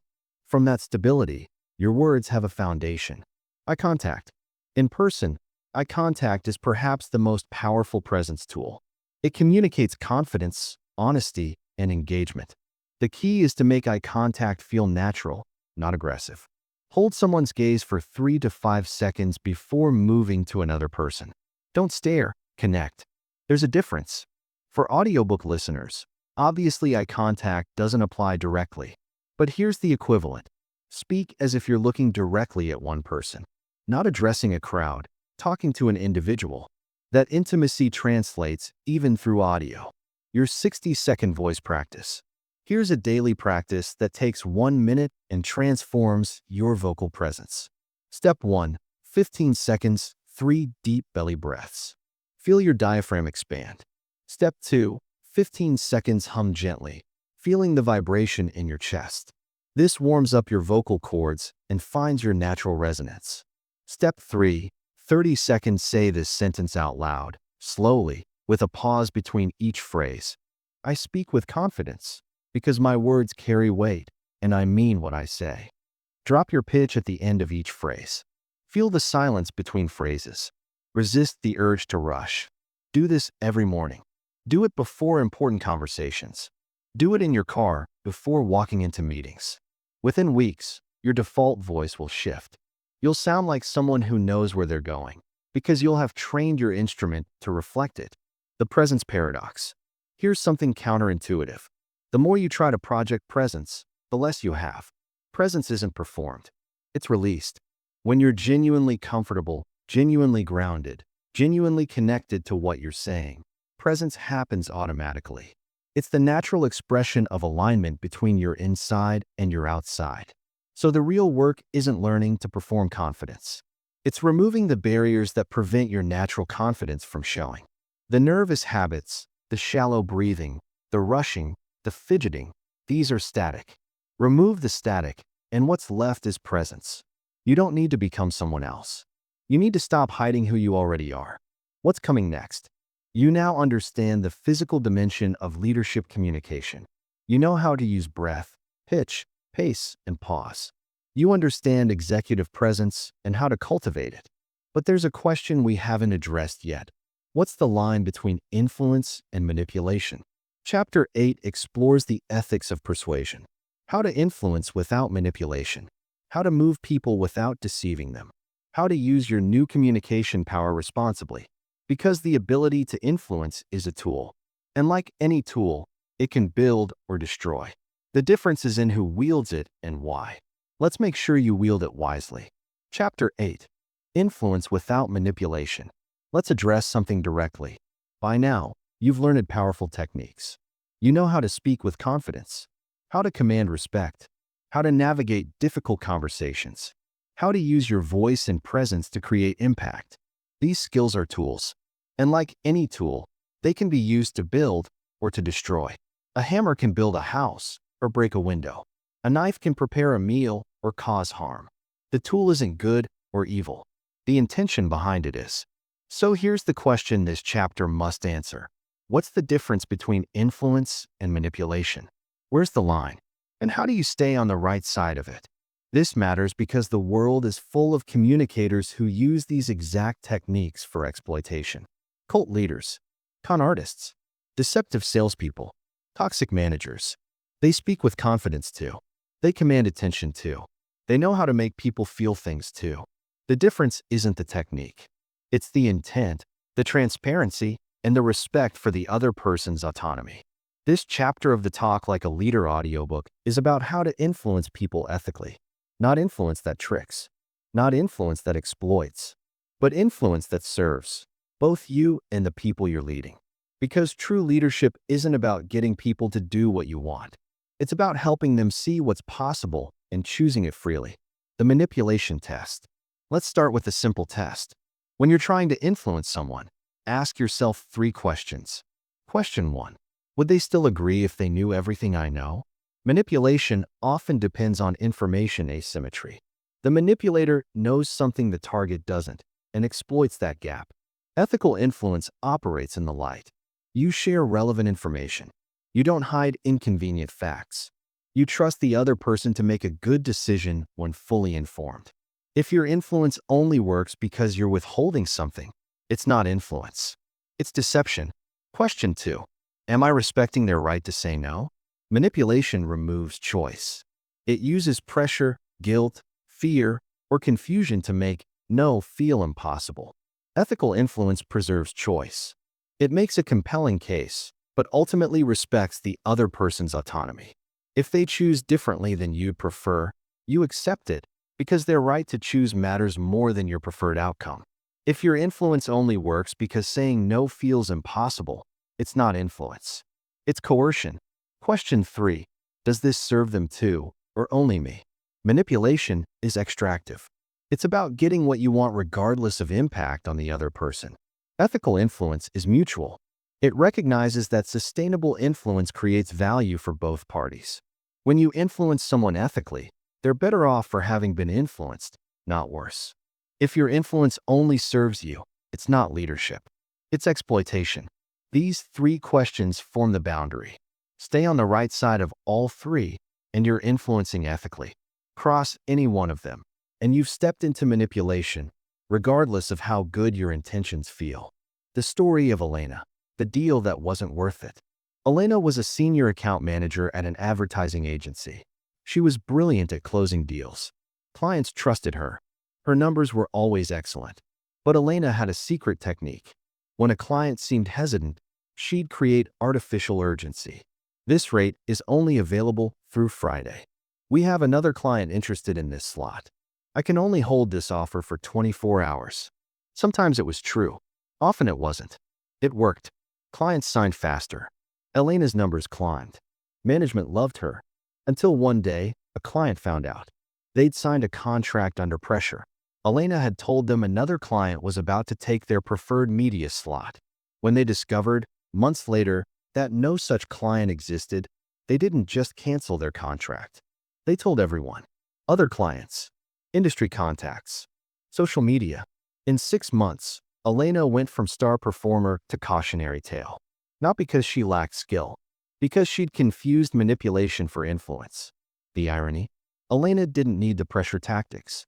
Her work was genuinely excellent. Her agency delivered real value. If she'd simply made honest cases and respected clients' timelines, she'd still have closed most of those deals and kept her reputation. Manipulation might work in the short term, but it always has a cost, and that cost usually exceeds whatever you gained. The 6 principles of ethical influence. Now let's build the positive framework. Here are 6 principles that allow you to influence powerfully while staying completely ethical. Principle 1. Lead with value. The foundation of ethical influence is simple: give before you ask. When you consistently provide value, insight, help, connection, resources, you build what psychologists call social capital. People naturally want to reciprocate. They want to help those who have helped them. This isn't manipulation because there's no hidden agenda. You're genuinely trying to be useful. If influence follows, it's a natural consequence of generosity, not a trick. Ask yourself, what can I give this person before I ask for anything? How can I make their life better, regardless of whether they do what I want? Principle 2. Be transparent about your interests. Manipulators hide their motives. Ethical influencers reveal them.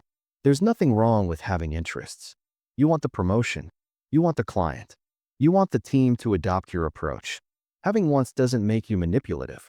What matters is transparency. When you're upfront about your interests, you give the other person the information they need to evaluate your message fairly. I want to be honest. I'm recommending this approach partly because it aligns with a project I'm passionate about. But I genuinely believe it's also the best option for the team. Here's why. That's not weakness. That's integrity. And people trust communicators who acknowledge their own stakes. Principle 3. Argue against yourself. This might seem counterintuitive, but it's one of the most powerful ethical influence techniques. Acknowledge the best arguments against your position before the other person raises them. Now, some people would argue that this approach is too risky because of X. That's a legitimate concern. Here's how I think about it. When you argue against yourself, you demonstrate intellectual honesty. You show you've genuinely considered alternatives. You disarm skepticism before it hardens. And paradoxically, you become more persuasive because people trust someone who acknowledges complexity over someone who pretends everything is simple. Principle 4. Use questions, not pressure. Manipulation tells people what to think. Ethical influence helps people think. The most powerful form of influence isn't convincing someone you're right. It's asking questions that lead them to discover the right answer themselves. What would happen if we didn't address this issue? What's the cost of the current approach? If you were advising someone else in this situation, what would you tell them? These questions don't push. They illuminate. The person reaches their own conclusion, which means they own it. That's influence that lasts. Principle 5. Make no easy. Here's a paradox of ethical influence. The easier you make it to say no, the more likely you are to get yes. Why? Because when people feel free to decline, their agreement becomes meaningful. They're not agreeing to escape pressure. They're agreeing because they genuinely want to. Phrases like, feel free to say no if this doesn't work for you. I want you to do this only if it genuinely makes sense. No pressure at all. Just wanted to put the option on the table. These phrases feel risky. You're inviting rejection, but they also communicate respect and confidence. And people are drawn to communicators who don't need their agreement to feel secure. Principle 6. Align interests whenever possible. The highest form of ethical influence finds outcomes that serve everyone. Instead of how do I get them to do what I want, ask what outcome would be good for both of us. How do I frame this so we both win? Sometimes interests genuinely conflict, but more often than people realize, there's a creative solution that serves multiple parties. The leader who finds those solutions isn't manipulating anyone. They're creating value. This is what influence without manipulation actually looks like. Not zero-sum games where someone loses, but expanded possibilities where more people win. The language of ethical influence. Let's get specific about words. Here are phrases that influence powerfully without manipulating. To share perspective without imposing. Here's how I see it. I'm curious what you think. My perspective is X. I'm open to being wrong. This is my read on the situation. What am I missing? To make requests without pressure. Would you be open to trying X? I'd like to propose something. Feel free to push back. This would be really helpful if you're able. No obligation. To acknowledge competing interests. I know this ask benefits me directly. Here's why I think it also benefits you. I want to be transparent about my stake in this. There's something in this for me, but I think there's something in it for you too. To respect autonomy. Whatever you decide, I'll support it. This is your call. I'm just offering input. I trust your judgment on this. To create mutual wins. How do we make this work for both of us? What would you need for this to be a yes? Let's find an approach that addresses both our concerns. Notice the pattern. Ethical influence language is collaborative, not combative. It invites, doesn't demand. It respects, doesn't dismiss. Your 60-second practice, the ethics check. Before any attempt to influence, a pitch, a negotiation, a request, a difficult conversation, take 60 seconds for this check. Ask yourself, would they agree if they knew everything I know? If no, share more information. Am I respecting their right to say no? If no, reduce pressure. Does this serve them too? If no, find mutual benefit or reconsider asking. If you can answer yes to all three, proceed with confidence. Your influence is ethical. If any answer is no, pause. Adjust your approach. Find a way to influence that passes all three tests. This practice takes 1 minute, but it protects your integrity for a lifetime. The paradox of ethical influence. Here's the beautiful irony. Ethical influence is actually more effective than manipulation in the long run. Manipulation might get faster results, but it erodes trust. People eventually figure out they've been played. And when they do, they don't just resist you, they warn others. Your reputation becomes a liability instead of an asset. Ethical influence builds trust. Each interaction strengthens the relationship. People seek out your perspective because they know you respect theirs. Your reputation becomes a magnet. Over a career, over a lifetime, the ethical influencer wins. Not because they're nicer, because they're smarter. They understand that sustainable influence requires sustainable trust. That's what magnetic influence techniques really mean. Not tricks that work once, but principles that work forever. The leader's responsibility. Here's the final truth about influence. When you talk like a leader, people listen. Your words carry weight. People feel the impact of what you say, whether you intend it or not. That's power. And power comes with responsibility. You can use your communication skills to manipulate people into serving your interests. Some do. They succeed for a while. Then they fail. Or you can use your skills to serve people while also serving yourself. To illuminate rather than obscure. To open doors rather than trick people through them. To make people feel empowered after talking to you, not used. That's leadership. Real leadership. The kind that builds things that last. What's coming next? You now understand the ethics of influence. You have principles and practices to ensure your communication builds rather than exploits. But we haven't talked about one of the most powerful tools in the leader's arsenal, storytelling. Chapter 9 is about stories that move people. Why our brains are wired for narrative. How to structure stories that change minds. And how to use your own experiences to lead others toward new possibilities. Because facts inform, but stories transform. Let's learn to tell yours. Chapter 9, Stories that Move People. Let me tell you a story. In 2005, a Stanford professor named Chip Heath ran an experiment. He asked students to give 1-minute speeches about crime. Some students argued that crime was a serious problem. Others argued it wasn't. All of them used statistics, facts, and logical arguments. Afterward, Heath distracted the audience with an unrelated task. Then, 10 minutes later, he asked them what they remembered from the speeches. Here's what he found. 63% of people remembered the stories. Only 5% remembered any individual statistic. Let that sink in. Stories were 12 times more memorable than facts. This isn't a quirk of that particular experiment. It's how human brains work. We're wired for narrative.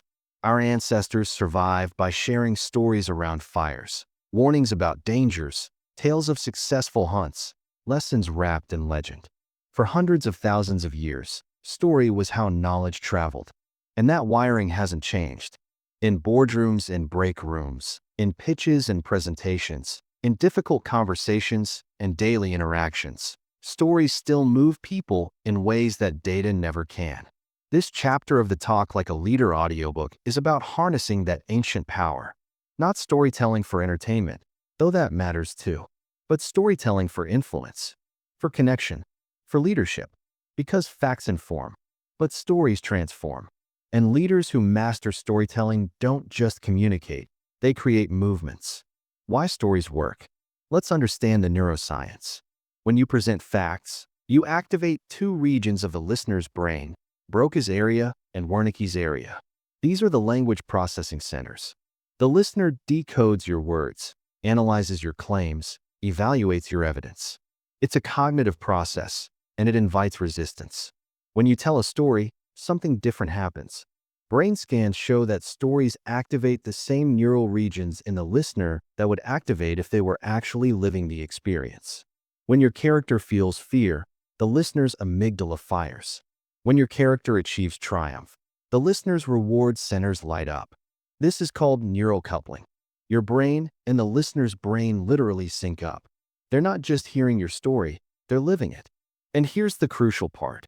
When people live an experience, even vicariously through story, their beliefs and attitudes shift more than when they're simply told what to think. This is why the most influential leaders throughout history were storytellers. Martin Luther King Jr. didn't just argue for civil rights. He painted a picture of children holding hands. Steve Jobs didn't just sell computers. He told the story of rebels challenging the establishment. Great leaders have always known what science now confirms. If you want to change minds, tell stories. The story of Michael, numbers that nobody heard. Michael was a data analyst at a healthcare company. He'd discovered something important, a pattern in patient readmissions that, if addressed, could save lives and millions of dollars. He scheduled a presentation with senior leadership. He spent weeks preparing. His slides were packed with regression analyses, statistical significance calculations, and confidence intervals. His data was bulletproof. The presentation was a disaster. Leadership's eyes glazed over by slide 3. They asked polite questions at the end, thanked him for his work, and did nothing. 6 months later, the problem remained unaddressed. Michael was frustrated. His data was solid. His conclusions were important. Why didn't anyone care? Then a mentor gave him advice that changed everything. Michael, you showed them numbers. But numbers don't make people act. Emotions make people act. And the fastest path to emotion is story. Find one patient, just one, whose life represents what your data shows. Tell their story. Make leadership feel what's at stake. Then show them the data. Michael rebuilt his presentation from scratch. This time, he started with Margaret, a 72-year-old grandmother who'd been readmitted 3 times in 2 months. He described her confusion, her fear, her family's frustration. He shared a quote from her daughter. Every time she goes back, she comes out weaker. I'm afraid we're losing her. Then, only then, he showed the data. Margaret isn't alone. There are 3,000 patients like her every year. And here's what the pattern tells us. Same data, completely different response. This time, leadership didn't just listen. They felt. They saw Margaret when they looked at the numbers. And feeling made them act. Within a month, a task force was formed. Within a year, readmission rates dropped 23%. That's what stories do. They turn abstract information into visceral reality. They make people feel what matters. The 4 elements of influential stories. Not all stories influence equally. The most powerful leadership stories share 4 elements. Element 1, a relatable character. Every influential story centers on a person, not an abstraction. Not customers, but one customer. Not employees, but one employee with a name, a face, a life. Relatability comes from specificity. The more concrete details you include, the more real the character becomes. Age, appearance, quirks, fears, hopes. These details transform a concept into a human being. When your audience sees themselves in your character or sees someone they care about, the story's impact multiplies. Element 2, a challenge or struggle. Story requires tension. Something has to be at stake. Something has to be difficult. The struggle is what creates emotional engagement. We're wired to root for people facing obstacles. Without a challenge, you don't have a story, you have a description. In leadership storytelling, the struggle often represents the problem you're trying to solve, the change you're trying to create, or the resistance you're trying to overcome. Make us feel the weight of the challenge, and we'll want to see it resolved. Element 3, a turning point. Something has to change. A decision gets made. A realization dawns. An action is taken. Without a turning point, the story goes nowhere. The turning point is where your message lives. It's the moment that illustrates your principle, demonstrates your solution, or reveals the insight you want your audience to grasp. This is where what matters becomes clear. Not through explanation, through demonstration. Element 4, a transformation or result. Where does the character end up? What changed because of the turning point? What was learned, gained, or lost? The transformation gives your story meaning. It answers the implicit question every listener has. Why should I care? In leadership stories, the transformation often points toward possibility. This is what happened when we tried this approach. This is who this person became. This is what's available if we act. The 3 stories every leader needs. There are 3 types of stories that every leader should have ready to tell at any moment. Story 1, the origin story. This is your personal story. How did you become who you are? What experiences shaped your perspective? What struggles did you overcome? What do you stand for and why? Your origin story creates connection. When people understand your journey, they understand your motivations. They see you as human, not just as a title. And that humanity builds trust. You don't need a dramatic origin. You need an honest one. What moments made you? What lessons did you learn the hard way? What do you believe because of what you've lived? Story 2, the vision story. This story paints a picture of where you're leading. Not in abstract terms, in human terms. What does the future look like when you succeed? Who benefits? What becomes possible? Vision stories inspire. They give people something to move toward, not just something to move away from. They answer the question every team member secretly asks. Why should I follow this person? Where are we going? The best vision stories are specific enough to be tangible, but universal enough to include everyone. They make people feel that they're part of something that matters. Story 3, the lesson story. These are stories that teach. Stories where you or someone else learned something valuable through experience. Mistakes made.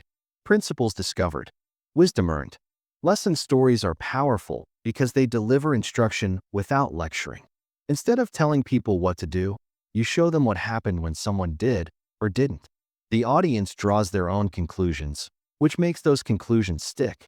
Build a library of lesson stories. Every challenge you face, every project you complete, every interaction that surprises you. These are raw materials. Capture them, shape them, keep them ready. The story structure that always works. When you need to construct a story quickly, use this simple structure.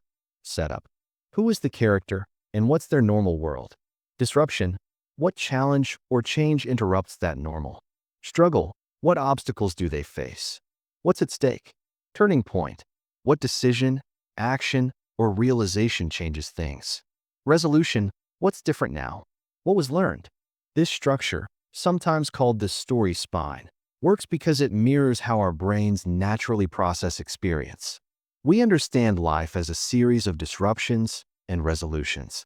Stories that match that pattern feel intuitively right. You can compress this structure into 30 seconds or expand it to 30 minutes. The bones remain the same. Power phrases for storytelling. Here are phrases that signal story coming and draw listeners in. To open, let me tell you about someone I met. There was a moment last year that changed how I think about this. I'll never forget when, picture this. To build tension. But then something unexpected happened. Here's where it gets interesting. What nobody knew at the time was everything was about to change, to deliver the turning point. And that's when it hit me. In that moment, everything became clear. That single decision changed everything. Here's what made the difference. To connect to your point, this is why I believe that experience taught me. And that's exactly what we're facing today. This is the opportunity in front of us.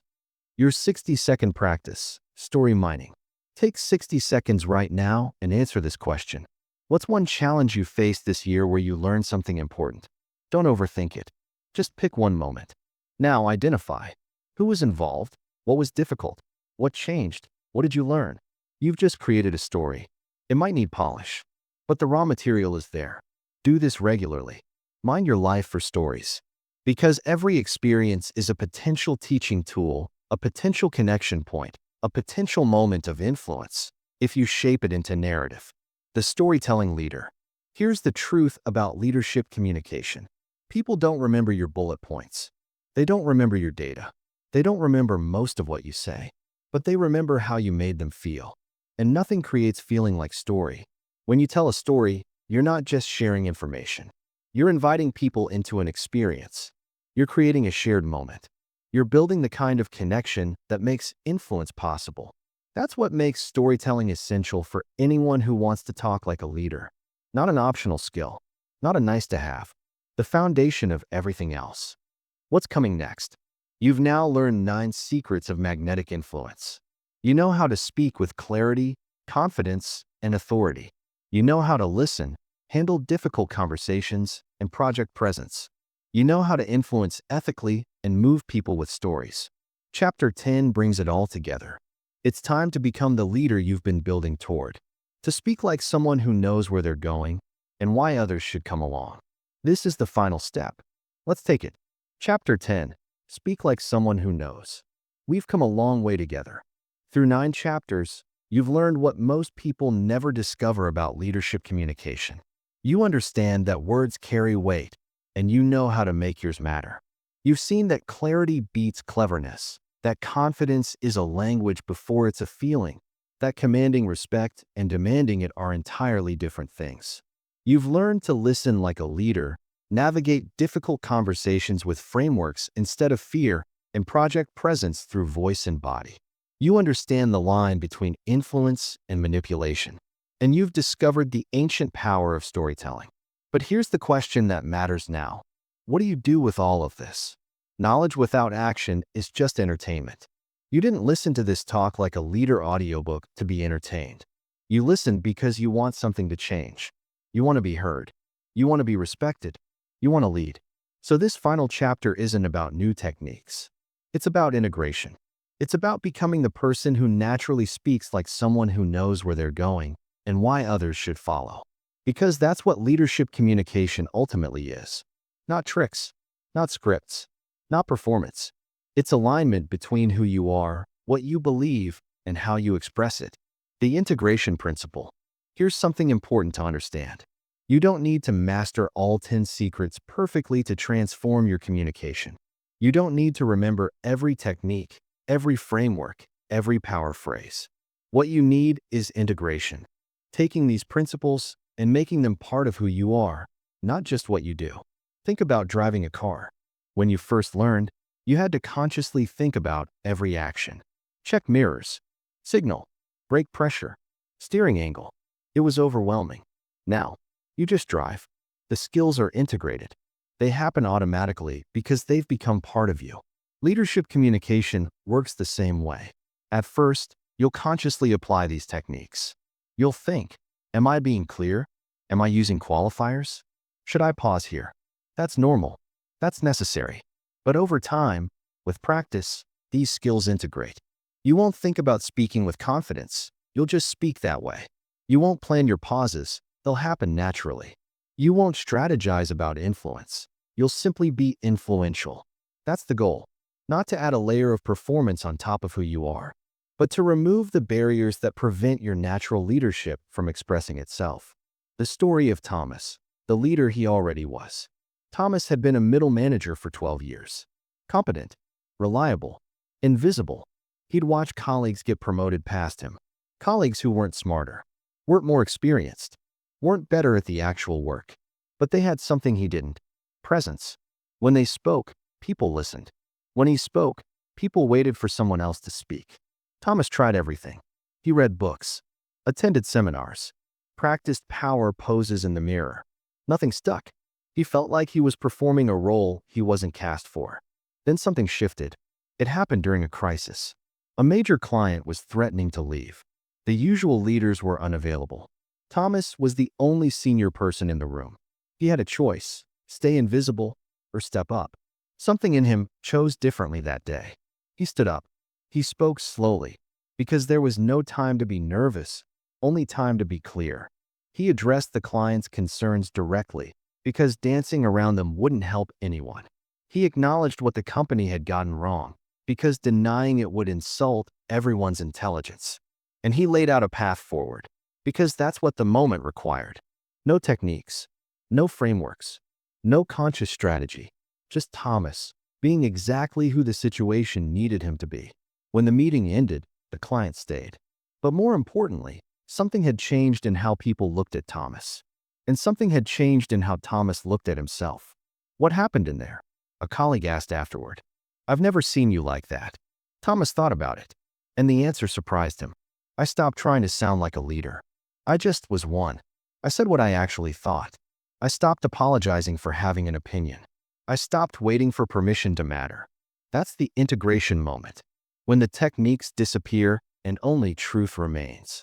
When you stop performing leadership and start being a leader. Thomas had always had it in him. He'd just been hiding it behind hesitation, qualification, and self-doubt. The skills you've learned in this audiobook aren't about becoming someone new. They're about clearing away everything that's been preventing you from being who you already are. The 10 secrets of final integration. Let's bring together everything you've learned into one unified framework. Secret 1. Words carry weight. Your words matter more than you realize. Choose them intentionally. Speak as if every sentence shapes how people see you, because it does. Secret 2. Clarity over cleverness. Simple is powerful. Complex is confusing. Say what you mean in the fewest, clearest words possible. If people don't understand, nothing else matters. Secret 3. The confidence code. Confidence is a language, not a feeling. Speak with certainty even when you don't feel certain. Eliminate the qualifiers, the apologies, the upward inflections that undermine your authority. Secret 4. Command without demanding. Real authority is quiet. It asks before it tells. It acknowledges before it counters. It makes people feel bigger, not smaller. Command respect through service, not dominance. Secret 5. The listening leader. Influence starts with your ears, not your mouth. Listen to understand, not to respond. The leader who truly hears becomes the leader people truly follow. Secret 6. Difficult conversations made simple. Use DSC. Describe, express, specify, consequences. Address behavior, not character. Assume positive intent. Make dialogue, not monologue. Hard conversations, handled well, build trust. Secret 7. Voice, tone, and presence. How you sound matters as much as what you say. Breathe deeply. Speak slowly. Pause strategically. Be still. Your physical presence communicates before your words arrive. Secret 8. Influence without manipulation. The test. Would they agree if fully informed? Do they have real choice? Does this serve them too? Stay on the right side of all three, and your influence builds rather than exploits. Secret 9. Stories that move. Facts inform. Stories transform. Lead with character, struggle, turning point, and transformation. Build your library of origin, vision, and lesson stories. Make people feel what matters. Secret 10. Speak like someone who knows. All of this integrates into one thing. Speaking like someone who knows where they're going, who trusts their own voice, and who leads by the weight of their words rather than the force of their position. That's the complete picture. 10 secrets that aren't really secrets. They're skills. And skills can be developed by anyone willing to practice. The daily practice of leadership communication. Integration requires practice, not occasional effort, daily attention. Here's a simple practice you can do every day to embody these principles. Morning, set intention 30 seconds. Before your day begins, ask yourself, what's one communication situation I'll face today where I can practice being clear, confident, and present? Visualize yourself handling it well. See yourself speaking like someone who knows. During the day, micro-awareness, ongoing. Throughout your interactions, notice your communication. Not to judge, to observe. Am I speaking clearly? Am I using unnecessary qualifiers? Am I truly listening? Am I rushing or grounded? Pick one thing to adjust in real time. Small corrections compound into transformation. Evening, reflection, 60 seconds. At day's end, review. What communication moment went well? Why? What could I do differently next time? What did I learn about myself as a communicator today? This reflection accelerates learning faster than any technique. 30 seconds of intention, 60 seconds of reflection, ongoing awareness. That's all it takes. If you do it every day, the 30-day Leadership Voice Challenge. Let me give you something concrete. A roadmap, not vague advice about practicing more, but a specific day-by-day challenge that will transform how you communicate in just 1 month.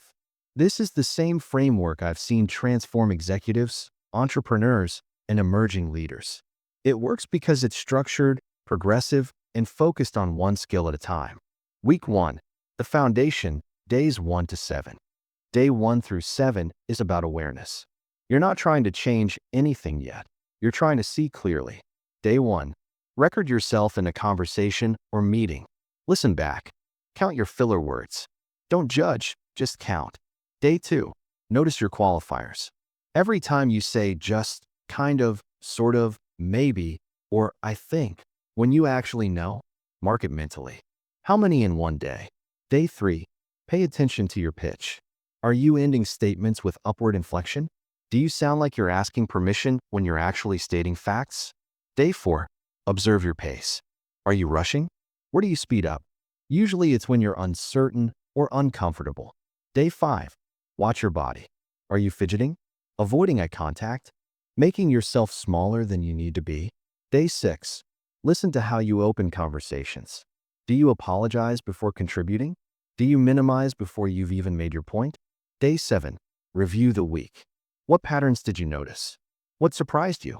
Write down your 3 biggest communication habits that undermine your authority.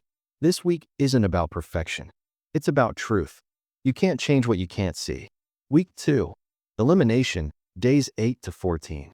Now you start removing the barriers. One habit at a time. Day 8 to 9, eliminate apologetic openers.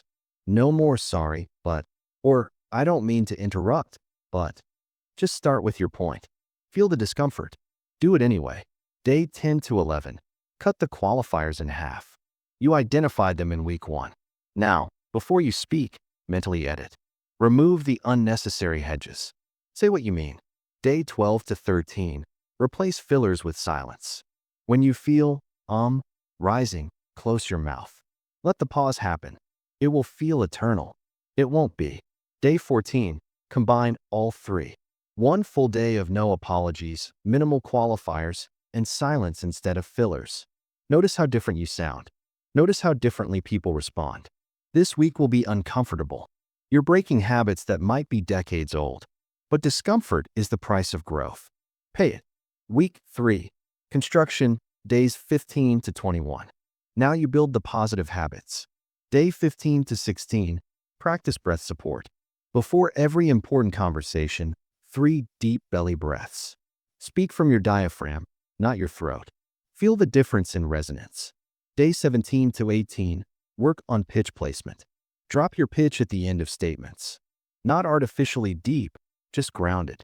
Record yourself and compare to week 1. Day 19 to 20, master the strategic pause. After you make an important point, stop. Count to 3 internally. Let the silence emphasize your words instead of burying them. Day 21, practice presence. Stand grounded, feet shoulder-width apart, shoulders back. Speak with all 3 elements combined: breath, pitch, pause. Feel what executive presence actually feels like in your body. This week is about embodiment.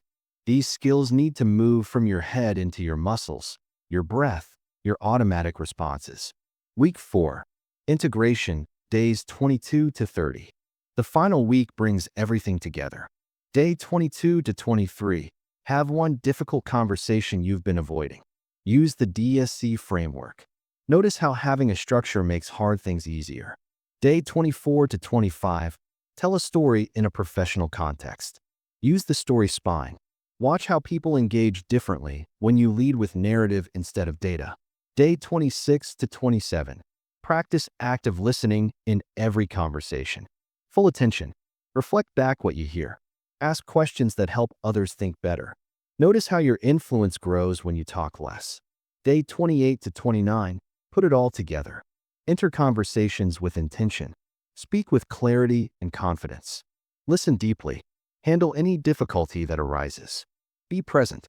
Day 30. Record yourself again, just like day 1. Compare. The difference will astonish you. 30 days. Structured practice. Measurable transformation. Overcoming the final barriers. Even with practice, you'll face obstacles. Let me address the 3 most common ones, because if you can overcome these, nothing will stop you. Barrier 1. This isn't who I really am. Many people start applying these techniques and feel like frauds. I'm performing, they think. This isn't authentic. Here's the truth. What feels authentic is simply what feels familiar. Your old communication habits feel authentic because you've done them thousands of times, not because they represent your true self. Your true self isn't a nervous, apologetic, unclear communicator. That's just a collection of habits you developed, probably in response to environments that didn't feel safe for full expression. The confident, clear, present communicator you're becoming, that's also you. It's the you that emerges when the fear-based habits are removed. Authenticity isn't about staying the same.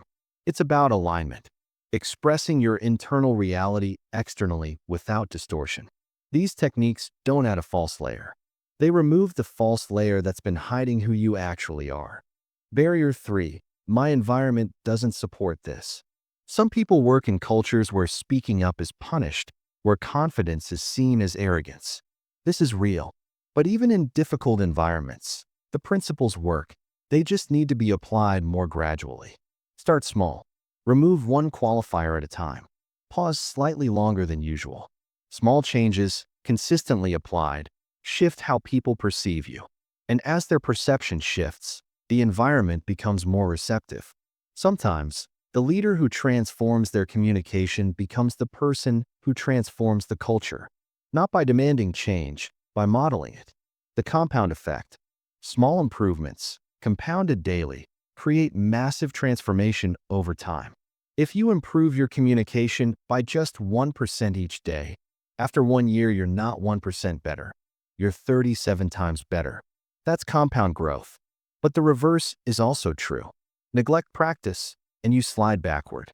Skills atrophy without use. Think of it like this. Every time you speak with clarity instead of confusion, you're casting a vote for the leader you want to become. One vote doesn't decide an election, but thousands of votes do. Make sure you're voting for the right person, the leader you're becoming. 6 months from now, you walk into a meeting knowing that your perspective matters. You speak with clarity and conviction. People lean in, not because you're loud, but because your words carry weight. When conversations get difficult, you don't avoid them. You have frameworks. You have confidence. Your presence changes rooms, not through dominance, but through groundedness. That's the leader you're becoming, not by pretending, but by removing everything that was blocking your natural capacity to lead. The final truth. You don't need permission to speak like a leader. You don't need a title or anyone's approval. You need only the decision to show up differently. Every conversation is an opportunity. Every word is a choice. And those choices compound into reputation, skills, and identity. Nobody grants leadership to you. You claim it through how you speak and how you make people feel. Your next conversation. Here's my challenge. In your very next conversation, apply one thing you've learned. Maybe it's removing an apology. Maybe it's pausing before you respond. Maybe it's simply being fully present. One small change. Notice how it feels. Notice the difference. Then do it again.